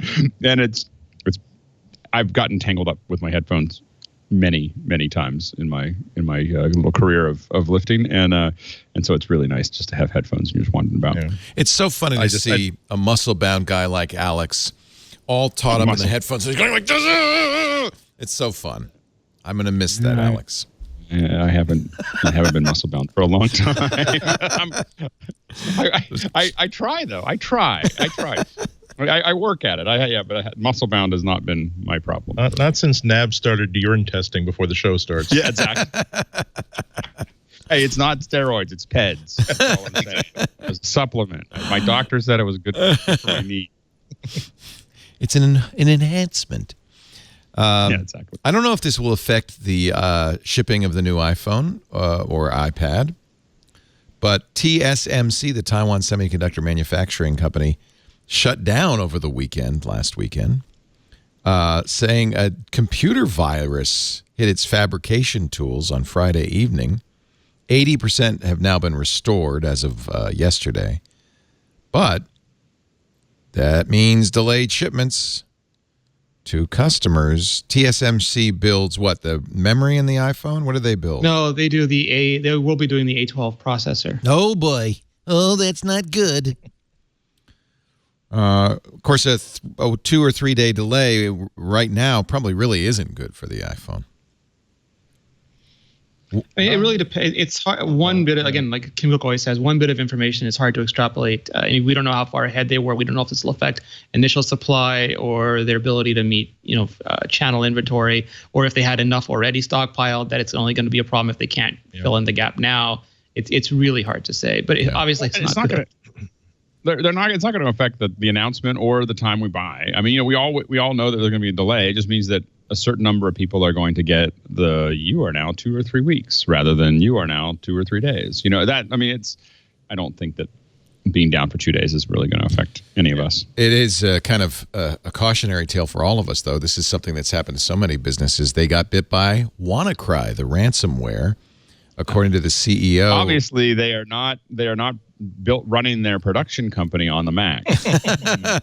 An unidentified vendor provided the company with an infected tool and I guess software tool, and they installed it on whatever, obviously not Macintosh-based controlling. I have a feeling somebody, if somebody isn't ribbing the CEO of somebody else over the fact that that they went down, Well, it's probably those fab machines. Probably, who knows what they run, but it's probably some. Was it a tool related to chip fabrication, or was it a pirated version of like Overwatch or something? That's really why they shut down. They wanted 3 days to play Fortnite. That's exactly what's going on. Exactly. They, according to Bloomberg, TSMC is, quote, expected to be able to fill all orders on time for Apple. So that's for Apple. For Apple. The rest of you will have to wait. You're out of luck. Yeah. It helps to be the biggest customer of a company like TSMC. Apple is accepting Red Cross donations. You may have seen that for wildfires in California. These Northern California wildfires are about 100 miles north of us, but it is now the largest wildfire ever in California history up in Mendocino. And I'm sure those Red Cross donations will be very much welcome. So when you see that little pop-up in your iTunes, you might consider coughing up a little something. I'll tell you who will not be coughing up a little something. The folks who do Fortnite have decided not to put it in the Google Play Store. It's coming to Android soon. They make a lot of money on Apple, about $150 million a day. That means Apple makes a third of that, $50 million, unless they're cutting a deal. These are all in-app purchases. Tim Sweeney, the CEO of Epic, says we're not going to do that on Google Play. And it's kind of controversial because in order to sideload a game on Google Play, you have to turn off the third-party protection. Android, much like Apple, unless you turn off that setting, will only allow you to download apps from the official Google store. But unlike Apple, they have a switch in settings that let you disable that. I think on modern Android devices, it's a one-time disabling. So it comes back on after you download whatever that was that you wanted. Unless you want to download it again. And then, I mean, it just seems so ill-advised and not really in the best interest of customers or users. Yeah, and it's also taking a chance because it does make it that much harder to get it. And I think Russell Hawley made this point. Like when Pokemon was available, in one region, people rushed to download bootleg versions, half of which had malware installed. And when it's not coming through the store, you have no protection against that. There's going to be a bunch of people putting up fake APK mirrors and loaded with who knows what, and people are going to download it because they're desperate to get Fortnite. Mm-hmm. I'm sure Sweeney would have done the same thing with the iPhone, but you don't have the option on the iPhone. You'd have to do enterprise, and it's just so much overhead. Yeah. Oh, so you can do it as like an enterprise app sideload. Yeah. Okay. Yeah, you can create almost like the way a corporation would distribute apps to its own customers, but there's just so much overhead that it's probably not worth it for them. Yeah. Apple has, this is a tricky one, so I'll just say it. Apple has banned InfoWars from the podcast directory. Actually, they still sell allow the InfoWars app on the App Store. It's a free one. But they are removing most of the InfoWars podcasts from the iTunes directory, following in the lead of Spotify and others who have decided to pull Alex Jones's inflammatory. They fast followed. So they were all, I forget, it was Charlie Wetzel who was covering it. And he said, I was talking to YouTube and Facebook and all these companies, and they hemmed and hawed for months. And then Apple, apparently Eddie Q and Tim Cook discussed it over the weekend. Apple made a decision, and then everybody except for Twitter fell in line immediately after that. And they made the decision, it says, to drop from the podcast, this is Apple Insiders, to drop it from the podcast, but not from the App Store. Why is that? Yeah, I think that came from Pacific. Because they didn't believe that it violated the terms of the App Store. Although the way I read them, the terms in the App Store are not significantly, or not at least realistically different than the terms of the podcast app. So I think that, if you can argue that they violate one, they should violate the other. I feel as though it's because in the podcast store, you have an Apple app that's rendering hateful texts in the form of the description of what the episode is about, whereas you can have a little bit of a distance and say that, well, we're just providing an app. It's the app that is telling people these horrible things about contrails and fake, quote, fate, unquote, school shootings and stuff like that. But yeah, there's always been a little bit of a division between content that's available through the App Store and content that's available through the iTunes Store and podcasts that I don't. Usually the other way. Yeah, I mean, there's just not a whole lot of consistency. There have been times where they've banned simple reference apps because you could access a naughty word through a Wikipedia app.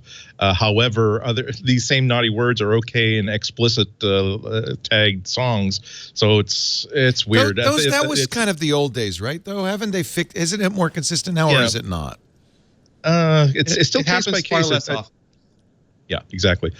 I still think that content approval is still very much a handcrafted, hand-tooled, artisanal process at Apple, where it's not. Well, I mean, in the sense that there are rules, but it depends on the circumstances under which someone is reviewing those rules and who gets bit by them and who gets to slide through them.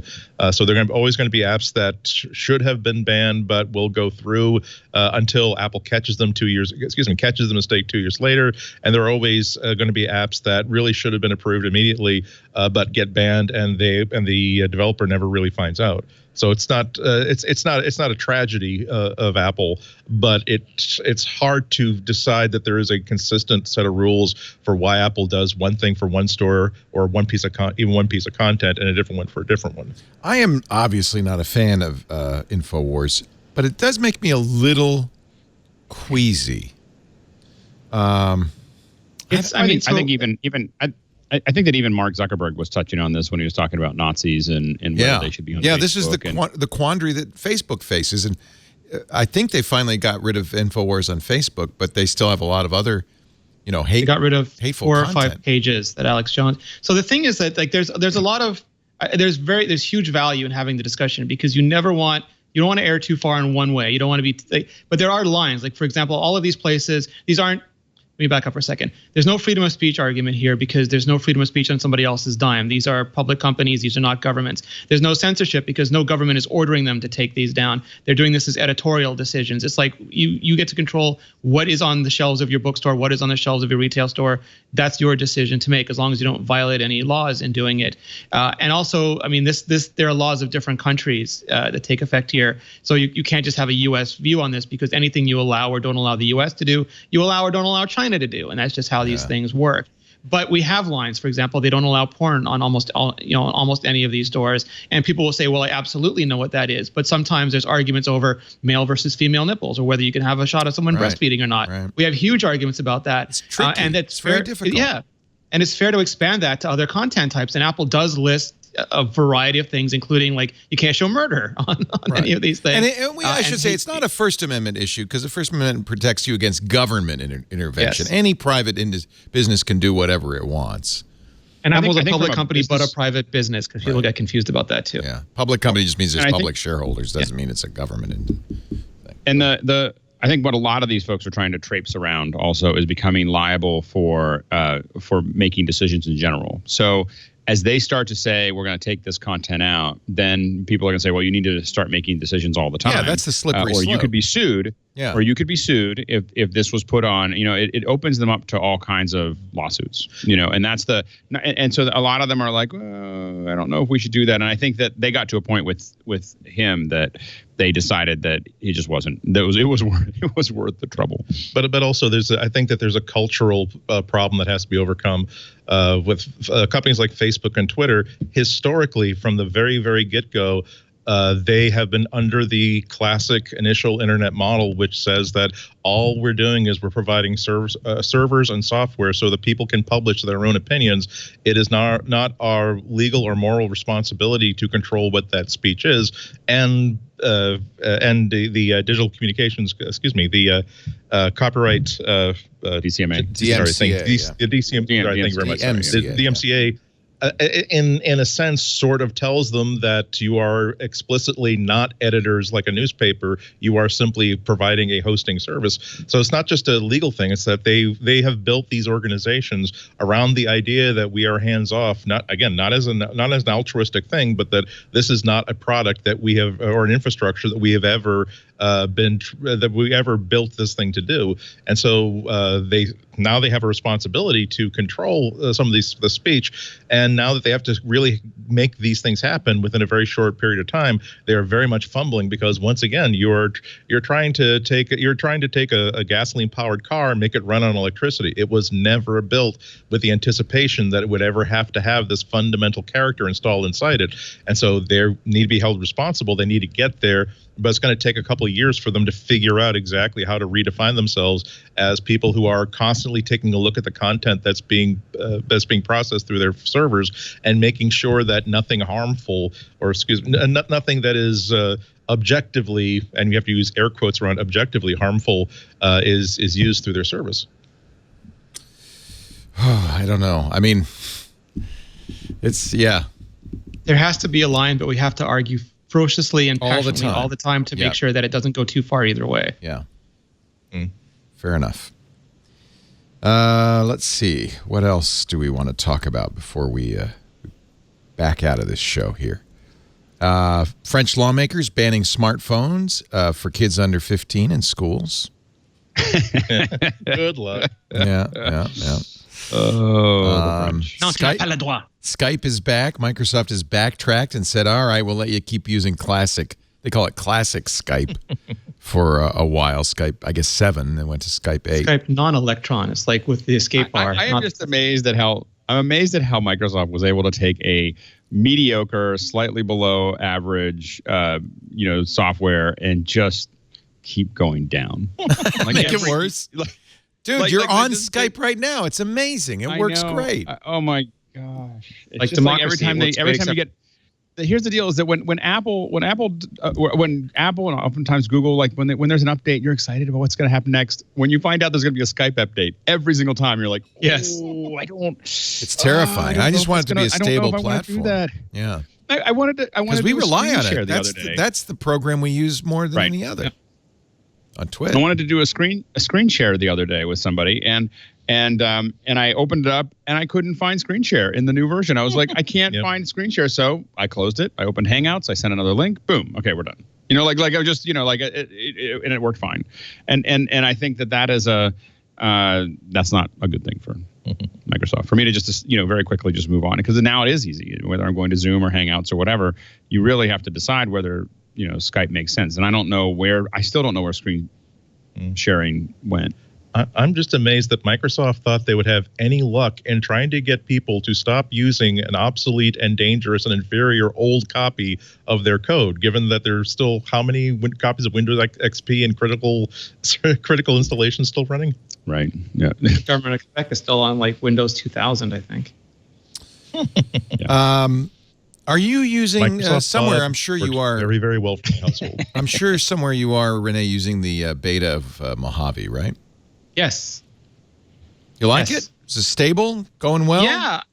It's been really, really good. I mean, the only problem I've had is that Google Hangouts hasn't been working on it, so I've been using a High Sierra machine for that, but everything else has been working fine. How's Skype working on it? Pretty good? Yeah, Skype's been working. Everything. Google Hangouts is like a remarkable program. On High Sierra, the camera stopped working for like 3 months, and now on Mojave, just the whole thing doesn't work. The audio stopped working. It sounds like a robot. But yeah, everything else has been great. So I don't know if you've seen this. This, I guess, showed up in Beta 6. The new Migration Assistant has an extra little button there. Look at that. How do you want to transfer your information from a Mac, Time Machine backup, or startup disk from a Windows PC? Yep. Ooh. There's a little shot across the bow at Redmond there. So this is going to be more capable in terms of importing stuff from Windows. Yeah. I wish Bertrand Serlet was still around to announce this, because he would have done a bang-up job on stage. Yeah. Microsoft Outlook, other accounts. I don't know. Probably nobody's daring to use it at this point. It's everything your Mac can understand, so that if you can type it in manually on your Mac, this just helps you by pulling it straight from the Windows machine. So that it won't give you things that don't exist on the Mac, obviously, but it will take things like Outlook that you can actually enter into your accounts tab on system preferences and do that for you. Good.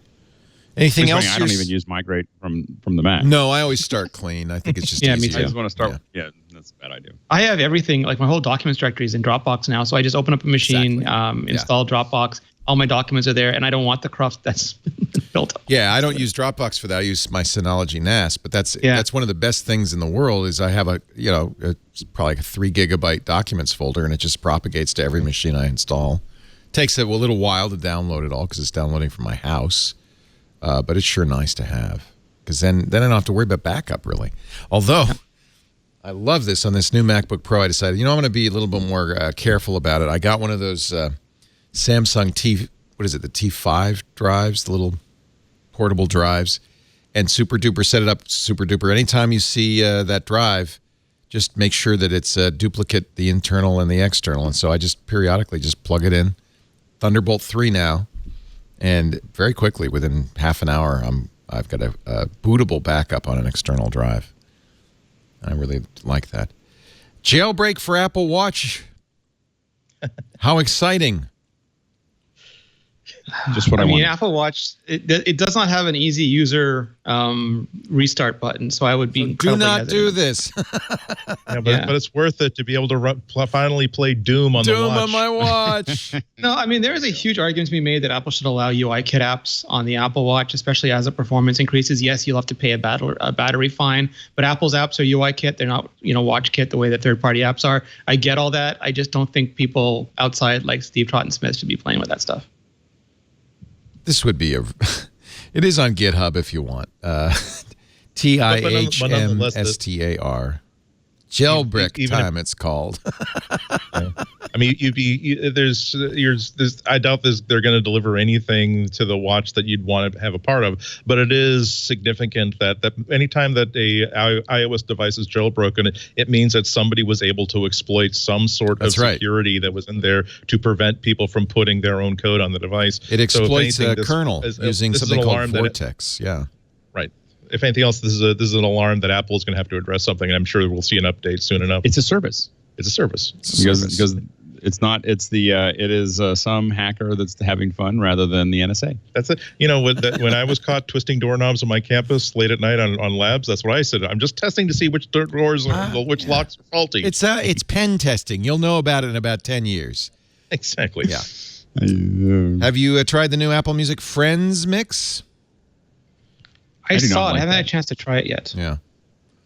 Well, a lot of people have been following me, and I was wondering why. I guess it must be this. I don't know. So you're basically, it's a mix based on your the people you're following, your friends' profiles, or what? Updates on Mondays, favorites mix updates on Tuesdays, new music mix on Fridays, the chill mix on Sundays. So get your mixes, kids. Friends, I have to try that. I haven't seen that.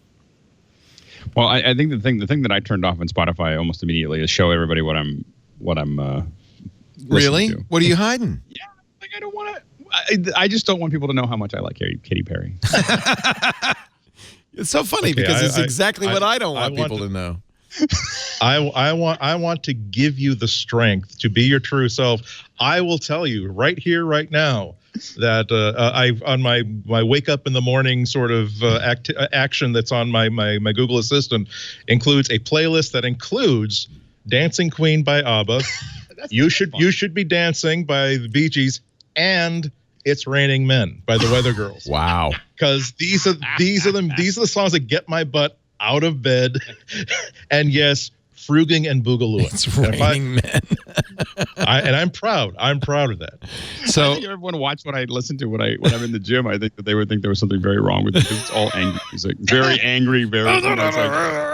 It's like Rage Against the Machine, and all this other stuff. And I was like, I don't know if I need people. You need to be aggro if you're going to be pumping that iron.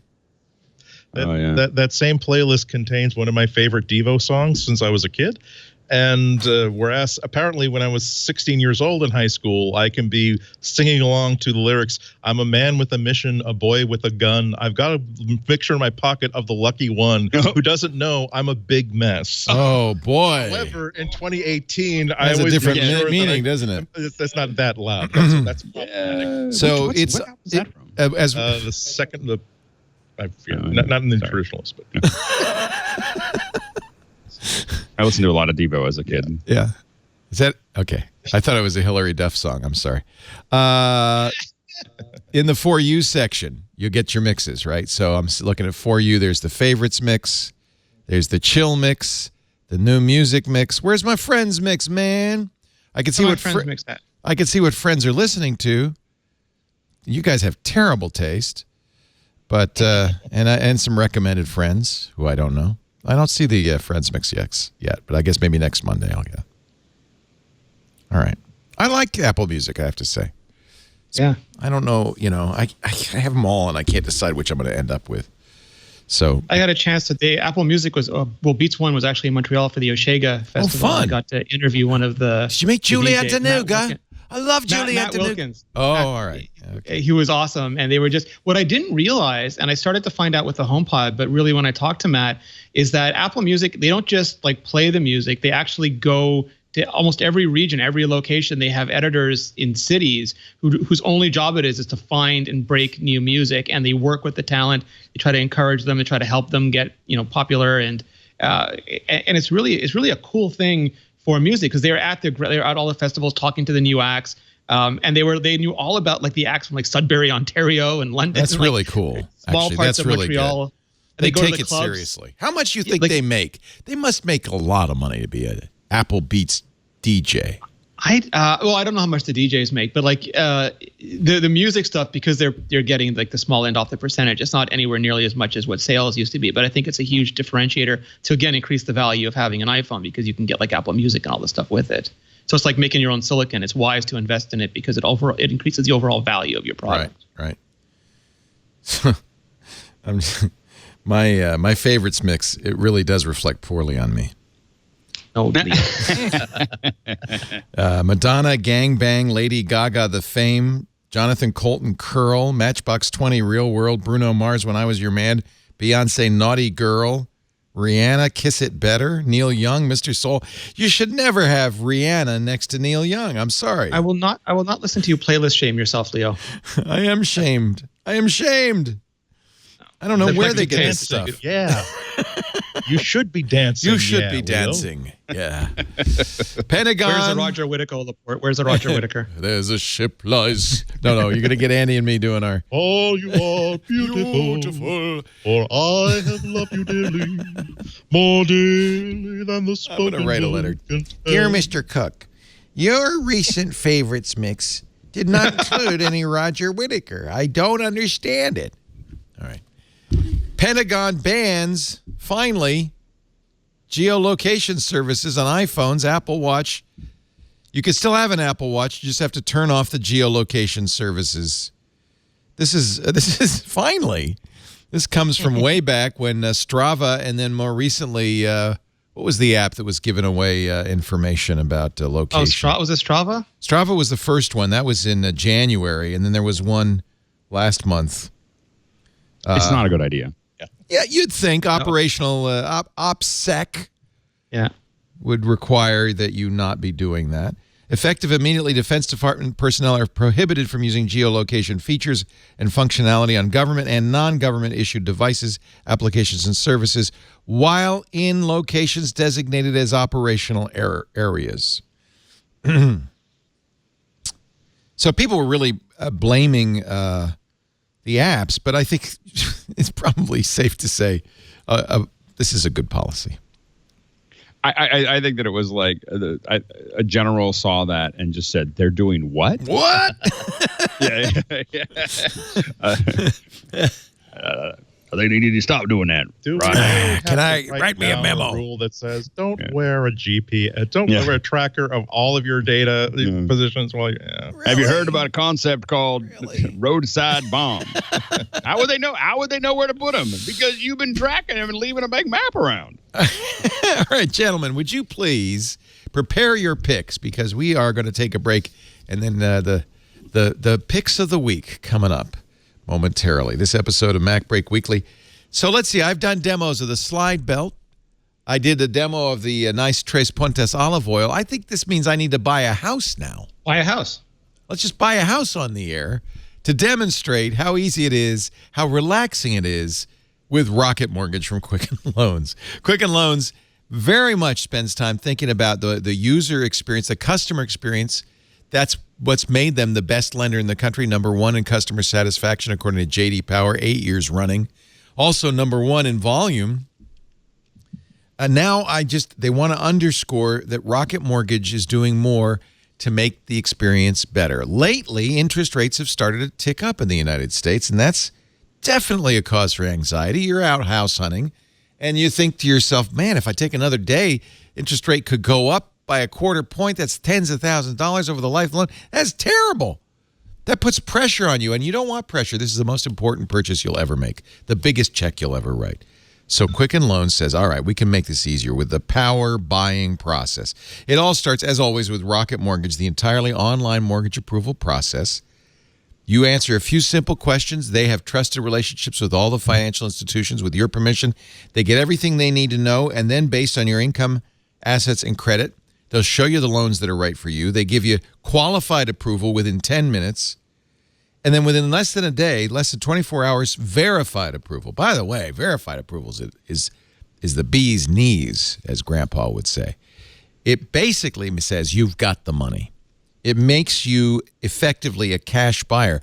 And in today's seller's market, it's great when you're going in, you're bidding against people. You want to be the one who says, I've already got the loan. I've got verified approval. Now, once you're verified, you qualify for the all-new exclusive Rate Shield approval. They lock your rate for up to 90 days while you shop. That means you have up to 3 months to find the right house without any fear of the rate going up. It will not. It cannot go up. Even if rates are going up, your rate stays the same. And everybody, when I say that, they say, well, what if they go down? Yeah, they go down, and then your rate goes down. Either way, you win. They just won't raise the rate. They will lower it. They will not raise it. It's the kind of thinking you'd expect from America's largest mortgage lender. Take the anxiety out of buying a home. Make it the fun process it ought to be. It really is fun. Once you got the money, go to rocketmortgage.com/MacBreak. Get started right now. rocketmortgage.com/MacBreak. Rate Shield approval is only valid on certain 30-year purchase transactions. Additional conditions or exclusions may apply. All this based on Quicken Loans data in comparison to public data records. Equal housing lender, licensed in all 50 states, and MLSConsumerAccess.org, number 3030. The all-new Rate Shield approval from Rocket Mortgage at rocketmortgage.com/MacBreak. You better believe if I were about to buy a house, first place I'd go. Do it on your phone, your tablet, your PC. It's easy. It's fast. rocketmortgage.com/MacBreak. We thank Rocket Mortgage and Quicken Loans for making MacBreak Weekly possible. Alex, Lindsay, let's get your pick of the week. So I had like a little odyssey this weekend trying to figure out how to get Illustrator, how to create my own shapes in Keynote. So what I wanted to do is actually, Keynote's got a lot of great shapes that it comes with, but I want to put my logo in there, and I want to put other things in there so that when I'm building Keynote docs, I can just drag them in. And you can have my shapes. You can take a shape and then edit it and then put it back in, and it'll show up at the bottom under my shapes. I wish you could reorder that, but that's a whole other story. So the key was, how do I get my logo into Keynote so it's there all the time? I don't have to figure out where to import it or how to use it.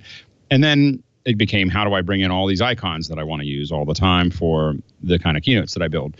So turns out it's not simple. If you take an Illustrator file and you just cut and paste it, an EPS file or PDF, and cut and paste it into Keynote, it doesn't know what to do with that.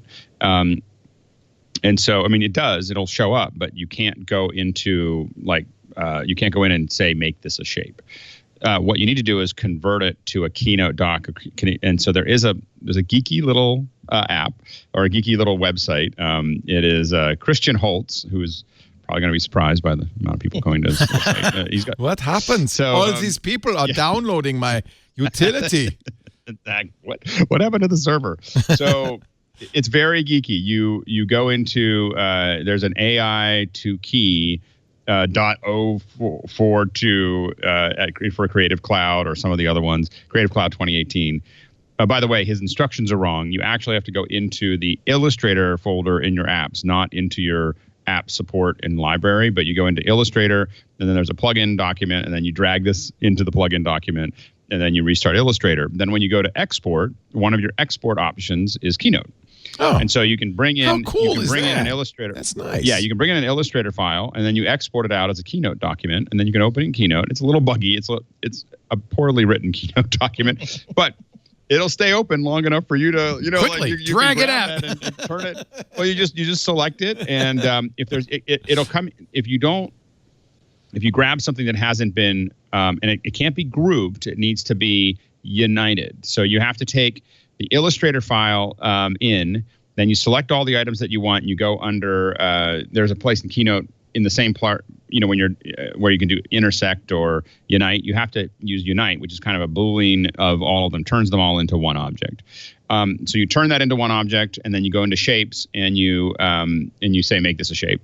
Anyway, so that is and I've added, over the weekend, I added like 50 or 60 of them in there, and it works really well. And you can just collect all of the things that you want to put into. What I did is I just built a whole page of all the icons that I use a lot that are all EPS, and I just threw them all together, and and just saved it all out as one Keynote document. Then I just selected each one, hit unite, and then it's in like a weird it's in a weird place, but it's under format and under shapes and lines. You can unite shapes, and then you can make them there. Anyway, so if you have ever wondered how to get these cool icons into your Keynote documents so that you can use them and they're just there every time you use your computer, that's how you do it. And it's the only way I found to do it. And it's free, right? It is free. It's just you just download it off that website. Nice. I just like to thank him. It was so useful over the weekend. I was like, I got to make this the pick because it saved me. I just couldn't figure out any other way to do it. And I will say that it is a little bit of a bummer that Apple doesn't just import it so that you can make it a shape. But I couldn't get the if I took a regular AI APS file or whatever and dragged it in, it'll show up fine. It'll export fine out of Keynote, but you can't turn it into a shape, which means you can't put it, into the library. Do you know who this guy is? Christian Holtz? I have no idea who this guy is. No. He is a researcher in human-computer interaction at Microsoft Research. Oh, interesting. He works for Microsoft. But he's in Zurich, and he's going to be teaching at ETH Zurich as an assistant professor of computer science. So it's Christian Holtz, HOLZ.net. ChristianHoltz.net. And then he's got a lot of little projects in here. You probably could just search for Keynote AI to Keynote or something like that and find it. Yeah, I just did Illustrator to Keynote is what is all. Yeah. Yeah. Keynote Utilities. The name of it is AI number 2 KEY. And he also has one from SVGs to Keynote. Yeah, so, I didn't find that one as useful. Yeah. That's awesome. The guy works for Microsoft, but he's making it work for Keynote. I love it. Well, the secret that the secret that no one wants to admit, and I'm not saying that he's saying this or anything else, but in the presentation world, we do a lot of work for a lot of large companies that are doing presentations on stage. Everybody uses Keynote, no matter what you give. Because we're all so sick of the PowerPoint has a distinctive look, and I think we're just sick of it. Well, it also doesn't have. It's buggy. It doesn't have as many controls. It doesn't. You can't. It's you just can't make it look as good. Right. Keynote just makes it look better, and it animates better, and it works better, and it is just a much more refined experience. So there's always this hiccup someone hands you, and what you don't want is someone who's really good at PowerPoint because they'll put all this crazy weird stuff into it. All the workarounds. So you're like little weird little pictures and these little like weird little animations, and they are so proud of it, and you just have to go, thank you. and then you just tear the whole thing apart, and you take all the raw images, you put it back in, and then you try to figure out how to reproduce the crazy thing and then make it a little better by using one of the plugins or one of the filters, and so but I don't know anybody. Do you see people using Prezi? Anybody? Because I used Prezi for Prezi for a long time, and it's not cheap. A lot of people use Prezi for for person to person or in a meeting or whatever. Right. We've seen that, but I'm talking about people on stage. Yeah, so you wouldn't want to use it on stage. It makes people seasick if you use it on stage. I know. Yeah, I've done it. Yeah, when teams work on when you hand it off to a presentation team, they're all Keynote folks. They're not. Right. I mean, I haven't run into too many that aren't Keynote folks. Right. If I did more presentations, I'd probably get better at it, but I've decided not to do any more presentations. I have a kind of an odd pick for you. It's a website. I found this on Hacker News today, and I couldn't stop reading it. It's The Pudding at pudding.cool, okay? Pudding.cool. Their tagline, The Pudding explains ideas debated in culture with visual essays. And I'll tell you the first one I saw, and there's a whole bunch of them in here, was Hamilton lyrics. Yeah, you'll like that. But there's even more. There's all sorts of stuff in here, including I know you guys will be interested in analyzing the gender representation of 34,476 comic book characters, Hollywood's gender divide, an interactive visual. This is the one I want. Let me just show you this. It's beautiful. An interactive visualization of every line in Hamilton by Shirley Wu. So if you scroll down, it's about big data and learning. Like for instance, in here, every circle is a set of lines colored by the singer, and then you see the lyrics, and but then there's more down here. Filtering them out by who says what, who sings what. It's fascinating. This is great. This is big data in a useful and interesting and a very engaging way of looking at popular culture, a lot of it. So if you're a Hamilton fan, that's certainly a great place to start. But go to pudding.cool. I mean, here's words that rappers love. What city is the microbrew capital of the United States? And they're beautiful. I mean, this is not Keynote. I don't know what they're... By the way, did you know that the microbrew capital of the United States is Santa Rosa, which is about Petaluma. 15 minutes north of us? Well, I think they're including Petaluma in the Santa Rosa. It's all the same, roughly same region. So the bigger the circle, the higher the ranking. You see that giant circle there? That's Santa Rosa, right? And we're in that giant circle there. The top 50 cities for beer lovers in the U.S.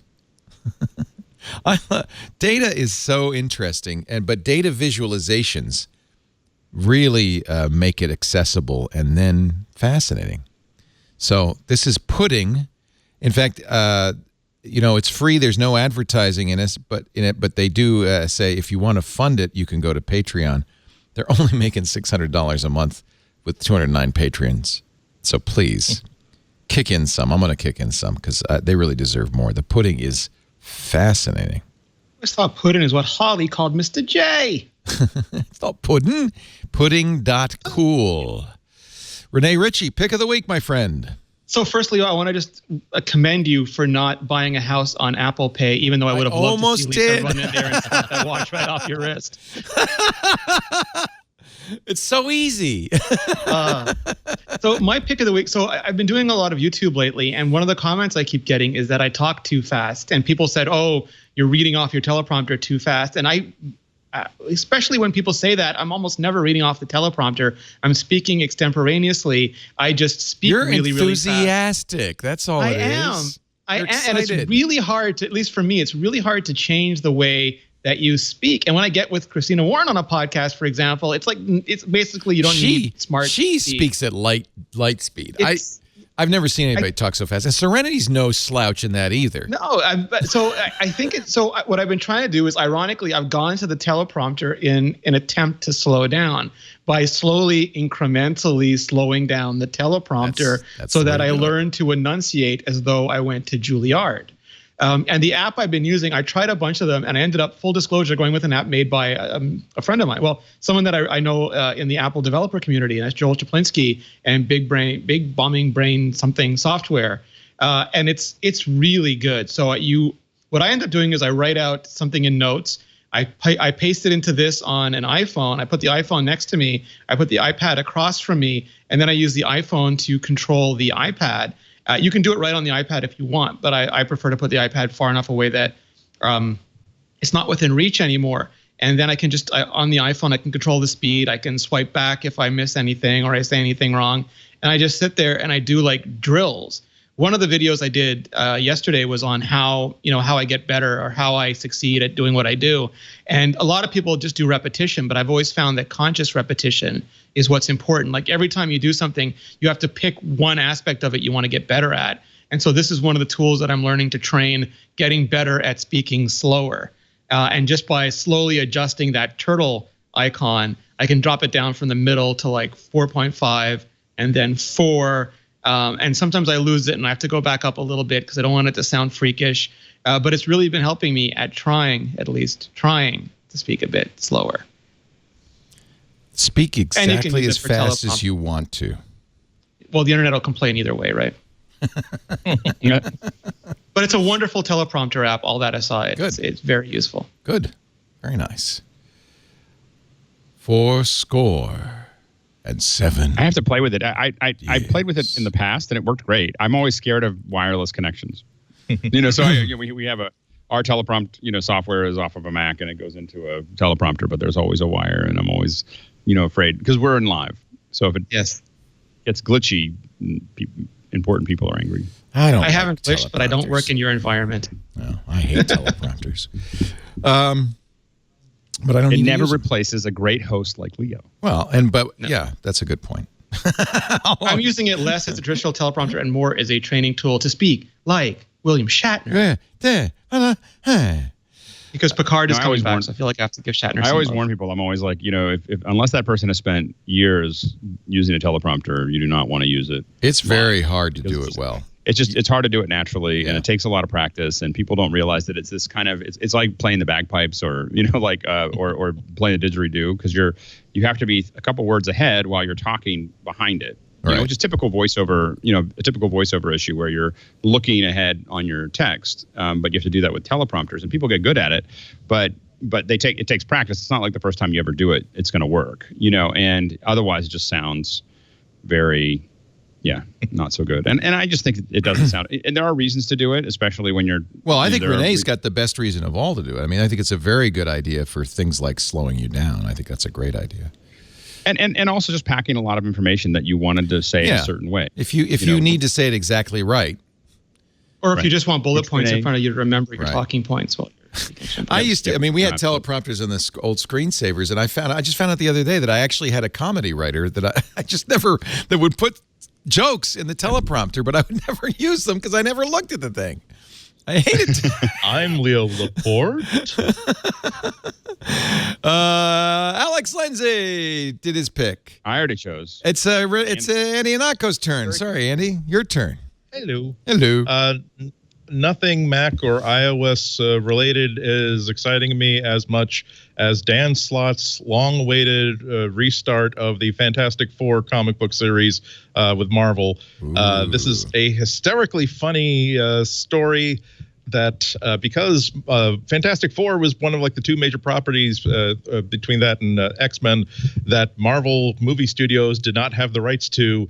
The CEO decided that, guess what? We're going to cancel why are we promoting the Fantastic Four by having licensing deals and dolls and comic books where you got to cancel the Fantastic Four. And so there's been no Fantastic Four book for the first time since 1963. So it's not just the return of this team. It's also Dan Slott. He's on that short list of writers for me, where if he's writing it, I'm definitely going to take a look at it. It's got to be at minimum interesting. Even when I know that I've had the story described to me, and I know that it's not the sort of story that I like, I will still read it. And even if I still don't like the idea of people going to heaven to try to bring back someone who died, I still think that's a bad idea for a story, but I will still enjoy the way that this writer happened to have written it. So it's not only a great writer and a classic team, but also by its very nature going to be a really good jumping on point for people who have been wanting to just try something. Or maybe they stopped reading comics as recent as a couple years ago because it's just impossible to know what's going on because things cross over everywhere, including into the movies and back. I think this is going to be well worth your time and effort. And you can just download it you can buy it on Amazon. You can buy it on Comixology. Download the Comixology app and read it digitally on your iPad or on your desktop. And so that's my pick of the week. But if you really love comics, you should buy it, put it in a plastic bag, bury it in the backyard for 100 years, and you'll be rich. Not before you get Dan Slott to please take this metal Sharpie and sign over the indica. Yes. No, it's really valuable. Said as somebody whose entire comic book collection was thrown out by his mother in the 80s. Oh, that's fine. But she's so sweet. I have mine, and I don't know what to do with it. It's just boxes and boxes in my storage room. I wasn't exactly taking good care of it. And then my godkids came over, and they were just very quiet. And I went and looked, and they had all of the original black suit Spider-Man, like Spider-Man 252 and up, opened out of their bags, reading them. I had a little heart attack. Then I'm like, no, they're kids. Let them enjoy. You know what I like to do? I like to buy the bound sets of stuff. Yes. I was just thinking about it. I haven't looked at it in ages. The Neil Gaiman series. Yeah, I just gave that to my godson. The hardbound, beautiful. the absolutes. They're gorgeous. They're gorgeous. Yep. What a great gift. See, that's a problem. When I put all my books back on shelves after I moved, I realized the problem that like now whenever I buy a reference book or like a novel or something, I'm buying it on the Kindle. The only things that I'm regularly buying in hardcover are like comic book anthologies and the complete peanuts. And so the thing is, if someone comes to visit my house, they say, oh, look, he's a reader. He has lots of, all he reads are like comic books and picture books. And this is not a high functioning man, is he? Like, no, look at my Kindle. Look at my Kindle. I got like all Updike and I got like all this stuff from Google Books published in the 1700s. Look, I've got Hidden Deeps, baby. This is the Sandman I'm talking about. Plastic. It's the Absolute Sandman, and it's in several volumes. And it was very expensive, but boy, is it nice to have. I guess it's not. It's out of print. You'll have to buy it used now, but it's just gorgeous. Yeah. I love Neil Gaiman, and so that's why I bought that. And then I bought Calvin and Hobbes in the same way. And I did too. Oh, it's so great. Isn't that nice? The complete Calvin and Hobbes is so awesome. Yeah. And then, so the same reason, Andy, for hand-me-downs, I bought The Lord of the Rings and The Hobbit in that nice leather-bound set that whoever is publishing now. Just so I have that. You know, it's just, there's certain things you want to have physical copies of so you can hand I got them. The Dark Knight Returns and The Watchmen as well. Same thing, right? Yeah. Yep. I did one more edit of like my hardcover like book collection, and of course my original as a teenager copies of Hitchhiker's Guide to the Galaxy and The Restaurant in the Universe, and all of those like had to make the final cut because I've got those in like so many editions on my Kindle. But I love the little I want the book that I had like flat on the floor of my bedroom as I lay face down on my bed with my head hanging over the edge of the bed, reading this entire book in one sitting as soon as I got home from the store to buy it. That's nice. That's what makes a comic book fan. Kids, we're out of time. I want to thank Rene Ritchie from imore.com. Don't forget Vector at imore.com/Vector. Rene does an amazing job with that Vector podcast, audio and video. Even if he talks too fast, it's really, really good. I'm trying to do the videos daily now, Leo. We'll see if I survive. Good luck. Thank you. Incidentally, there are a lot of people who tell me that they listen to our shows sped up. So I think those people who are complaining to you should just slow you down. Smart speed. Yep. Yeah. Yep. People listen to Overcast and they just 1.5 times. Somebody came in and was sitting in studio during Security Now with Steve Gibson. He said, everybody sounds drunk. You're all at normal speeds. We're all talking normally. And that's Steve on 5 espressos. Yeah, that's right. Thank you, Rene. imore.com. Thank you, Andy Ihnatko. Always a pleasure. ihnatko.com is his website. And, of course, he's on Twitter at Ihnatko. I have no idea. Oh, good. New. Oh, no, those are the old roller derbies. I have seen some new ones. There's they just I just published the set from last weekend on Facebook. I'm just about to publish them on Flickr, so they'll be up there very soon. Flickr.com/AndyI. Well worth following Andy on Flickr, I got to say. And, of course, thank you to our Washington Satellite Bureau, Alex Lindsay. Thank you so much for setting that up. Alex is at the Pixel Core, and if you want to know what he's up to these days, the best place to do that is on his Twitter feed. And we're looking ALEXLINDSAY. And we're looking for more people to possibly freelance and so on and so forth in DC. So if you're in DC, go to pixelcore.com/staffing and fill out a little form. You're not moving to DC now, are you? I am not moving to DC, but I am here for a while as we get this thing off the ground and get it moving. So, but we're definitely looking for more people. Please don't move to DC, please. No, please. Not. My wife is very attached to Good. Northern California. We like having you here. Throw Andy in your bag and bring him back with you. Yeah, there you go. Why would you not want to like work in 96-degree weather I know. and 90% humidity? I have to admit, when I go home now, like, because I'm here a couple weeks at a time, and when I go home, I'm always like, holy smokes, we live in a paradise. It's just like it's not very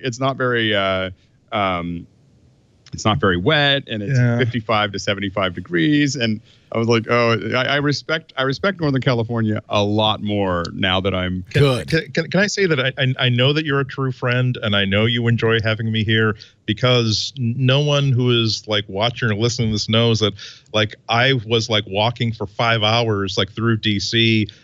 There's like an hour, like a foot around me. It smells like an Apollo capsule, like 5 days into the mission. I'm just sweating through all my clothes, and I smell not unlike a goat. And the fact that you have not been wincing audibly is a very, very sign of close friendship. Thank you very much. Although 3,000 miles away, I'm wincing audibly right now. There you go. Thank you, Andrew. Thank you, Alex. Thank you, Rene. Thank you all for watching. We do MacBreak Weekly every Tuesday, 11 a.m. Pacific, 2 p.m. Eastern Time, 1800 UTC. You can visit us in the studio. We have a great studio audience today. Visiting from Kent, Ohio, Eileen and Marty. Thank you for being here. You didn't get any olive oil, but I have some for you with your name on it if you want. So come on over. If you want to be in studio, just email tickets at twit.tv. Olive oil not included. If you want to watch live on the stream, you definitely won't get any olive oil at twit.tv/live, but you will have a choice of video and audio streams. And if you're doing that, you should probably be in the chat room too. Join the kids who are watching live at irc.twit.tv. On-demand versions of this show will be provided upon request with your visit to twit.tv/mbw, or find a podcatcher. Overcast is nice, Pocket Cast is nice, Stitcher, Slacker, TuneIn, or your favorite audio assistant, and subscribe. That way you'll get it every single week the minute it's available. There's quite a few choices there, and I know you have one of yourself. Thanks for joining us. We'll see you next time. But I'm sorry to say it's time to get back to work because break time is over. Bye-bye.